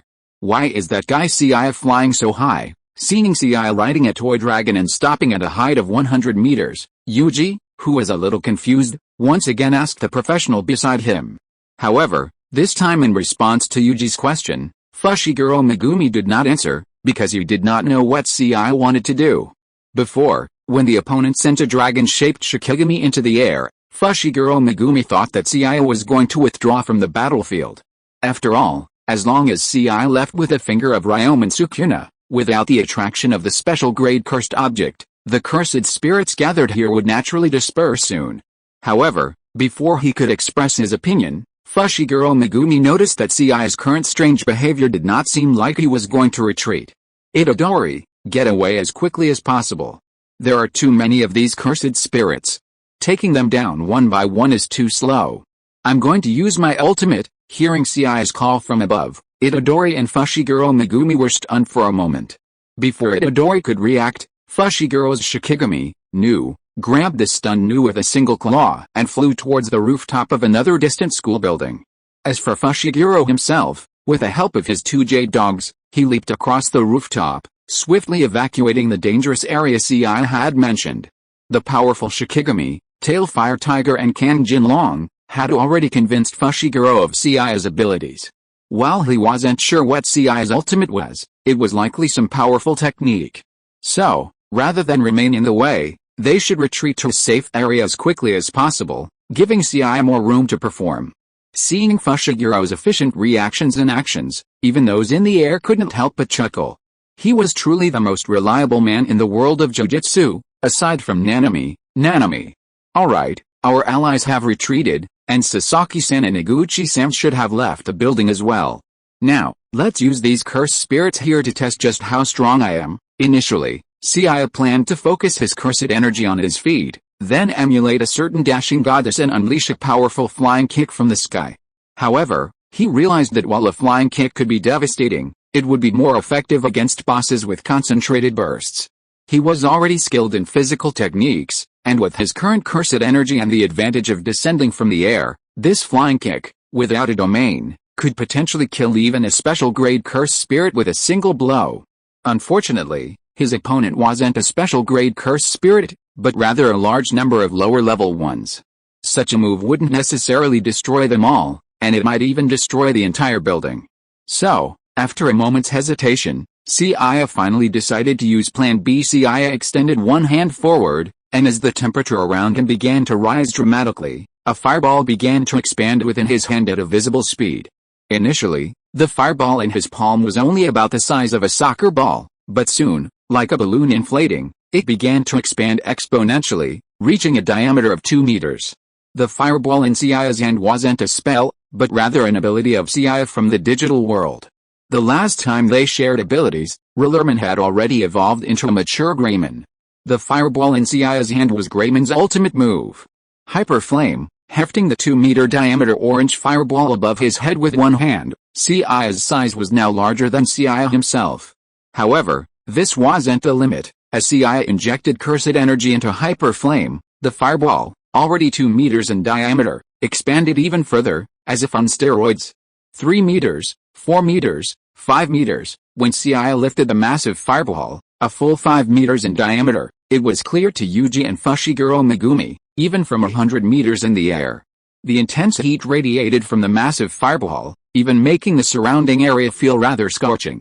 And since it was late at night, the fireball Seiya held in mid-air looked like a miniature sun. Fushiguro, are all the sorcerers you mentioned possessing this kind of power? The massive fireball Seiya was holding was far more shocking to Yuji than the Shikigami and physical combat techniques he had previously used. Since he had never encountered other sorcerers before, seeing Seiya and Fushiguro summoning Shikigami and practicing martial arts, he assumed all so-called sorcerers were like that. Fushiguro Megumi was unsure how to respond to Yuji's question. Even he couldn't figure out where Seiya had come from. Powerful Shikigami, impressive martial arts and physical abilities, and now even such an astonishing fire technique has appeared. Logically, most sorcerers only specialize in one technique, right? This isn't to say that sorcerers can only master one technique, but for most sorcerers to master their technique to a certain level, they need to devote a great deal of time and energy. Not everyone is a curse king like Ryomen Sukuna, possessing the talent and time to learn and master other techniques. Seiya, judging by his age, is roughly the same age as them. His Shikigami's combat prowess might be enough, but his martial arts and physical prowess are also impressive. His martial arts skills are one thing, after all, techniques and martial arts are two different things. Perhaps, like Itadori, he's naturally gifted with physical prowess. But now that Seiya has demonstrated such exceptional prowess and techniques beyond his Shikigami techniques, Megumi Fushiguro can only call him a mere animal. Kangjin Long, use your wind control technique. Seiya dropped a massive fireball, over 5 meters in diameter, from the sky. As he released the fireball, the Kangjin Longli road swirled in the air, drawing a powerful gust of wind. Kangjin Long, one of the Eastern Azure Dragons, was adept at controlling the wind. Because this wasn't a game world like Sao, free from the constraints of worldly rules, both the Tail Fire Tiger and the Kangjin Long could unleash their full potential. Wind fuels fire, and fire fuels wind. As Seiya's massive fireball, over 5 meters in diameter, smashed into the ground, the already terrifying intensity of the flames intensified. The moment it landed, it felt like a boulder crashing into a calm lake. The curtain of flames that erupted from the fireball spread like ripples, engulfing all the cursed spirits in the surrounding area. Even from a considerable distance, Fushiguro Megumi and Itadori still saw the cursed spirits, who had nowhere to hide, reduced to ashes under the blazing flames. They felt the waves of heat coming towards them, their faces filled with shock, thanks to the tip from the QQ reading fan Zion Ayupifan. Ha, I didn't expect I had such a lovely reader who knew my big pen name. Chapter 98. Such a powerful sorcerer is actually wild. The terrifying heat not only reduced the cursed spirits gathered on the school rooftop to ash, but also reduced the ground to a scorched earth. Thick smoke billowed into the air, and the air for hundreds of meters around it became intensely hot. Roar! After this, the hovering dragon finally descended and landed beside Itadori and Fushiguro Megumi. Thank you for your hard work. While the technique just now eliminated most of the cursed spirits, there are probably still some that have escaped. I'll trouble you and Biharu to take care of them together. Seiya, leaping from the dragon's head, first reached out and stroked the dragon's horn, then turned and gave the order. Upon hearing Seiya's command, the dragon nodded in a very human manner, then roared and flew away again. I'm a student at the Tokyo Metropolitan College of Spellcraft, a second-level sorcerer, Megumi Fushiguro. Are you from the Kyoto Prefectural College of Spellcraft? Currently, there are only these two institutions of sorcery in Japan, and Seiya appears to be about the same age as himself. Fushiguro Megumi had never seen Seiya at the Tokyo Metropolitan College of Spellcraft, So naturally, he mistook him for a student at the Kyoto Prefectural College. Spellcraft College, sorcerer? What are you talking about? My name is Seiya, and I'm not from that sorcery college you're talking about. I'm a student at Sujizo High School. If you don't believe me, ask the idiots around you. I went to the same school with this guy from junior high to high school. Seiya knew about the sorcery college and curses, but now he was feigning ignorance. The reason was simple, he couldn't explain his own shikigami and abilities. Most sorcerers in the world of sorcery have their own teachers or mentors, especially the three great families, whose family traditions are long and venerable. Before today, Seiya had no contact with other sorcerers. It would be strange for him to know about the curse high school and curses without any guidance. It's not uncommon for sorcerers to awaken their own cursed powers and techniques, so Seiya is currently aiming to play that role. You're not a student at the curse high school, and you haven't received any formal instruction, yet you can command such a shikigami and master such a powerful technique. Hearing Seiya's words, Fushiguro Megumi was completely stunned. Even when Itadori, standing beside him, nodded, confirming that Seiya wasn't lying and that they had indeed been hanging out together since junior high, the spiky-haired man froze in his place, unsure what to say. Fushiguro Megumi had initially assumed Seiya was a student at the Kyoto Prefectural Curse High School, perhaps even a prodigy from one of those sorcery families. After all, Seiya's recent display of skill, combined with his current age, meant he was on par with the likes of Gojo-sensei and Otsutsuki-senpai, if not even on par with the likes of Gojo-sensei and Otsutsuki-senpai, but certainly a prodigy on the level of Tao Aoi. But according to Itadori, Seiya hadn't received any systematic instruction or training. From junior high to high school, he and Itadori Yuji had been constantly brawling, even becoming quite famous among the gang. Fushiguro Megumi didn't believe Seiya was deceiving her, because Itadori, Seiya's best friend, was right here, and since there were traces of what had happened, a little investigation would reveal the truth of Seiya's claims. But Fushiguro Megumi still found it hard to accept. Seiya, without any instruction or training, was already so powerful. If he'd received systematic instruction and training, with his talent, wouldn't he have become the 5th special grade curse master in just a few years? Seiya, when did you become so powerful? Fushiguro said before that only a curse could counter a curse. Tell me, how do you become a curse master like you? Yes, exactly, how do you become a curse master? Seeing his best friend's recent display of prowess, Itadori felt unmoved. That was impossible. Especially when Sasaki-san and Iguchi-san were in danger, Yuji felt completely powerless. His grandfather had told him, just before he passed away, to help those in need whenever possible. But now, let alone helping those in need, he couldn't even protect the seniors who were in danger because of him. If Seiya could become a sorcerer like Megumi Fushiguro, Yuji believed he too might have a chance. So, at this moment, he excitedly asked his friend for tips. How did I become a sorcerer? If you're talking about that kind of supernatural power, I'm actually not sure how I acquired it myself. One night, I was attacked by that thing, that curse this classmate mentioned. While fighting it, I found that no matter how hard I punched it, it wouldn't kill me. Finally, after beating that so-called curse for a long time, I suddenly felt a surge of new power within me, and I defeated it. Seiya's description was quite simple, but Megumi Fushiguro, who was listening nearby, felt mortified. He knew that Seiya's situation was likely one where he had awakened his own cursed power upon coming into contact with a curse, and instinctively used it to kill the cursed spirit. The reason for his mortification was Seiya's actions, which he considered outrageous. When a normal person suddenly encounters a supernatural creature like a cursed spirit, their first instinct would be to run away, right? But Seiya's response was to just go for it and beat the hell out of it. Was that even a normal person's mindset? Well, actually, I didn't initially imagine such supernatural beings existed in this world. I was walking in the park, and at first I thought someone was playing tricks, so I decided to give them a lesson. Well, after hearing the real reason, Fushiguro Megumi was even more speechless.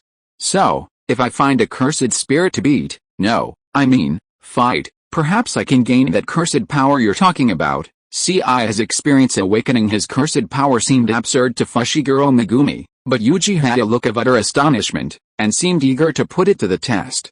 Whether you can awaken your cursed power depends on talent, and anyway, it's too dangerous for ordinary people to fight cursed spirits. As a sorcerer, Fushiguro Megumi felt it necessary to explain the dangers of cursed spirits to Yuji, urging him not to take such risks. However, despite his earnest advice, Yuji clearly didn't listen. He was even starting to get ready to go around the school to see if there were any that had slipped through the cracks. Wish everyone a happy Mid-Autumn Festival. Chapter 99, Ryamen Sukuna is beaten? Yuji, I'm not sure if you can awaken cursed spirits by beating them like I did. But those so-called cursed spirits just now seem to be vying for this thing to devour. My intuition tells me it must be a powerful item. If I swallow it, I might even level up a lot. I've actually been wanting to try it, but it looks like a dried up finger, which is pretty disgusting. Just as Yuji was still thinking about going to the wilds to become a wild sorcerer like Seiya, Seiya pulled out the finger of Sukuna Ryomen as if offering a treasure. Fushiguro Megumi, who was standing nearby, opened her mouth wide enough to fit an egg when she heard Seiya's words and saw the finger of Sukuna Ryomen. What kind of people are these? Swallowing special grade curse items to gain cursed power? This isn't just a matter of having a strange mindset. Anyone who has such thoughts is simply not human. So many levels in a row. He's just playing a game. That's a special grade cursed item, not an experience pack. If an ordinary person swallows that thing, they'll simply be completely devoured by it. There's no other way. Well, swallowing this thing is indeed quite daunting, but if I could gain what you call cursed power, then it's not completely impossible. Gurgle. Before Megumi Fushiguro could say anything to stop him, Itadori had already tossed Ryomen Sukuna's finger into his mouth, leaving him stunned. With a gulping sound, he swallowed Ryomen Sukuna's finger without hesitation. Boom! The moment Itadori swallowed Ryomen Sukuna's finger, an immense amount of cursed power erupted from his body. Then, black tattoos appeared on his arms and face. Even more bizarre, a pair of eyes actually sprouted from the corners of Itadori's eyes. This is a long-lost feeling. After all these years, Ryomen Sukuna has finally awakened. Itadori, or rather, it was Ryomen Sukuna's consciousness that had awakened within Itadori, clenched his palms, feeling his current body, the corners of his mouth curling up unconsciously. Itadori, was that thing you ate that strong? You used to be a bit of a nerd, but you weren't that childish. And what's with those tattoos and that extra mouth on your face? Are you planning on doing performance art, or making a non-mainstream debut? Ryomen Sukuna was initially in a good mood after being resurrected after so many years. But his good mood was quickly ruined by the little ghost before him. Because he had taken over Itadori's body, Ryomen Sukuna was able to read Yuji's memories, and thus learned that the boy who had displeased him was his current vessel's best friend. Yuji? The person you're talking about will never appear in this world again. From now on, the only one who will occupy and use this body will be me, Ryomen Sukuna. What you just said made me very unhappy, so I will kill you as well. Ryomen Sukuna is a free-spirited person. He doesn't like to be bound by anyone and acts according to his heart. He is a true liberal. He had just woken up today, so he was in a good mood and was ready to spare the lives of Seiya and Megumi Fushiguro. But the attitude of Seiya just now made Ryomen Sukuna very unhappy, especially since he had previously said that his fingers were disgustingly long. As the cursed king who everyone was afraid of 1,000 years ago, when had he ever been insulted like this? So even if he was proud to wake up again today because of Seiya, Seiya must die. The moment Ryomen Sukuna finished speaking, the ground beneath his feet had been directly crushed by his kick. The reaction force generated by the explosion also caused Ryomen Sukuna's body to explode towards Seiya at an astonishing speed.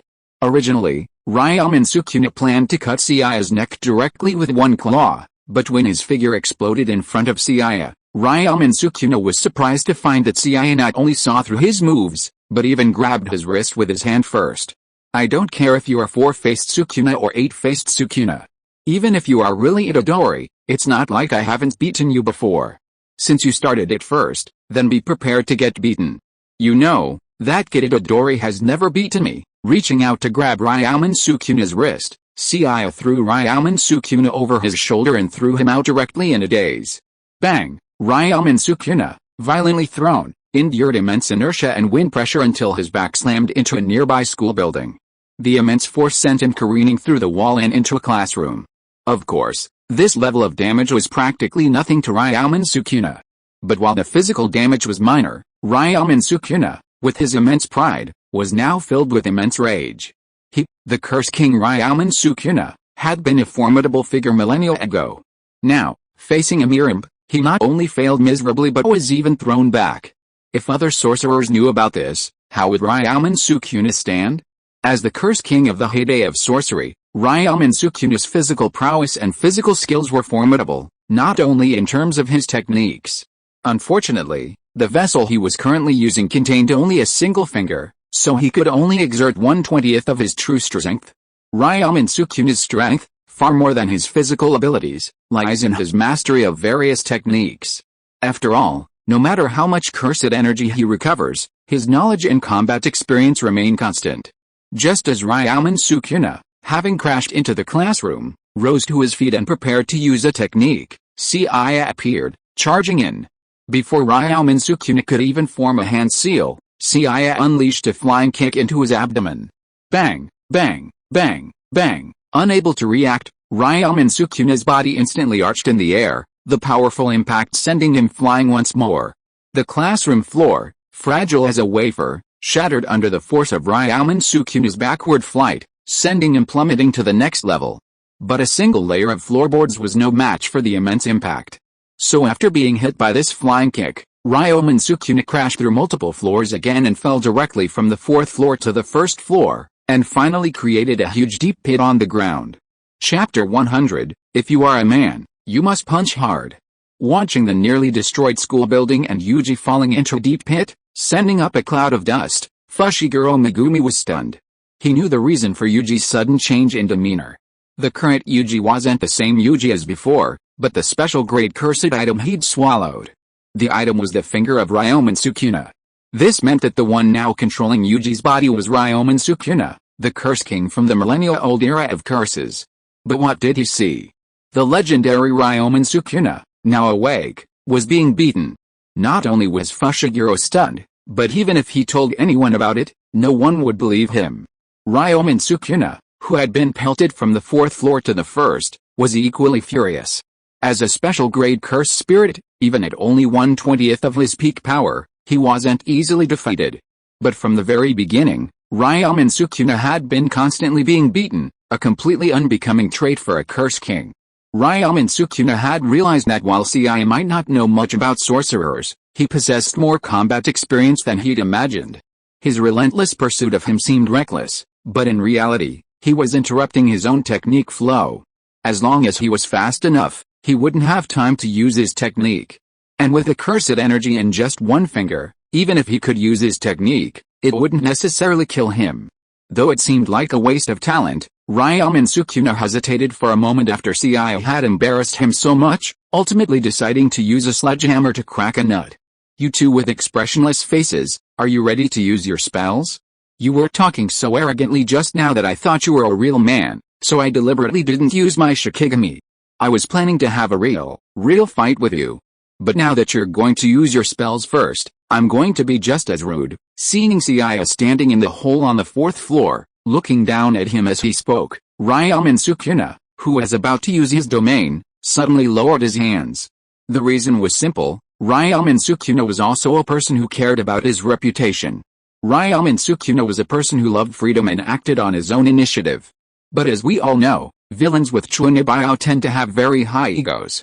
Ryomen Sukuna, with only the cursed power of a single finger, could only use a small portion of the power of his domain, Demon Subduing Cook, but even with a small amount of power, it was easy to defeat Seiya. Originally, Ryomen Sukuna had planned to use his domain to instantly kill Seiya, thus atoning for the humiliation of being beaten up, but Seiya's words now made him abandon that plan. What a joke. Did you hear what he said? He hadn't fought a Shikigami before because he wanted a man-to-man fight. If Ryomen Sukuna used his domain now, wouldn't it mean he wasn't a man? He was Ryomen Sukuna. He considered himself supreme, and now he was being taunted so directly. If he used his domain to kill Seiya, how would he survive in the world of sorcery? HMPH, even without using a technique, I can still easily kill you. Ryomen Sukuna was undoubtedly proud. Seiya's provocation had thoroughly infuriated Ryomen Sukuna, and he had even held a grudge against him. In the next battle, or even in future attempts to kill Seiya, he probably wouldn't use a technique. Given Ryomen Sukuna's personality, even if he wants to kill Seiya in the future, Even if he's humiliated today, he'll only do it in his strongest area, like a pot treasure. With a single kick, Yuji crushed the ground. With his superior physical fitness and the added cursed energy from Ryomen Sukuna, he leaped and sprinted from the first floor to the fourth. A punch imbued with cursed energy launched, catching Seiya off guard with nothing more than his arms crossed in front of him. Even so, Seiya was ultimately sent flying by Ryomen Sukuna's punch.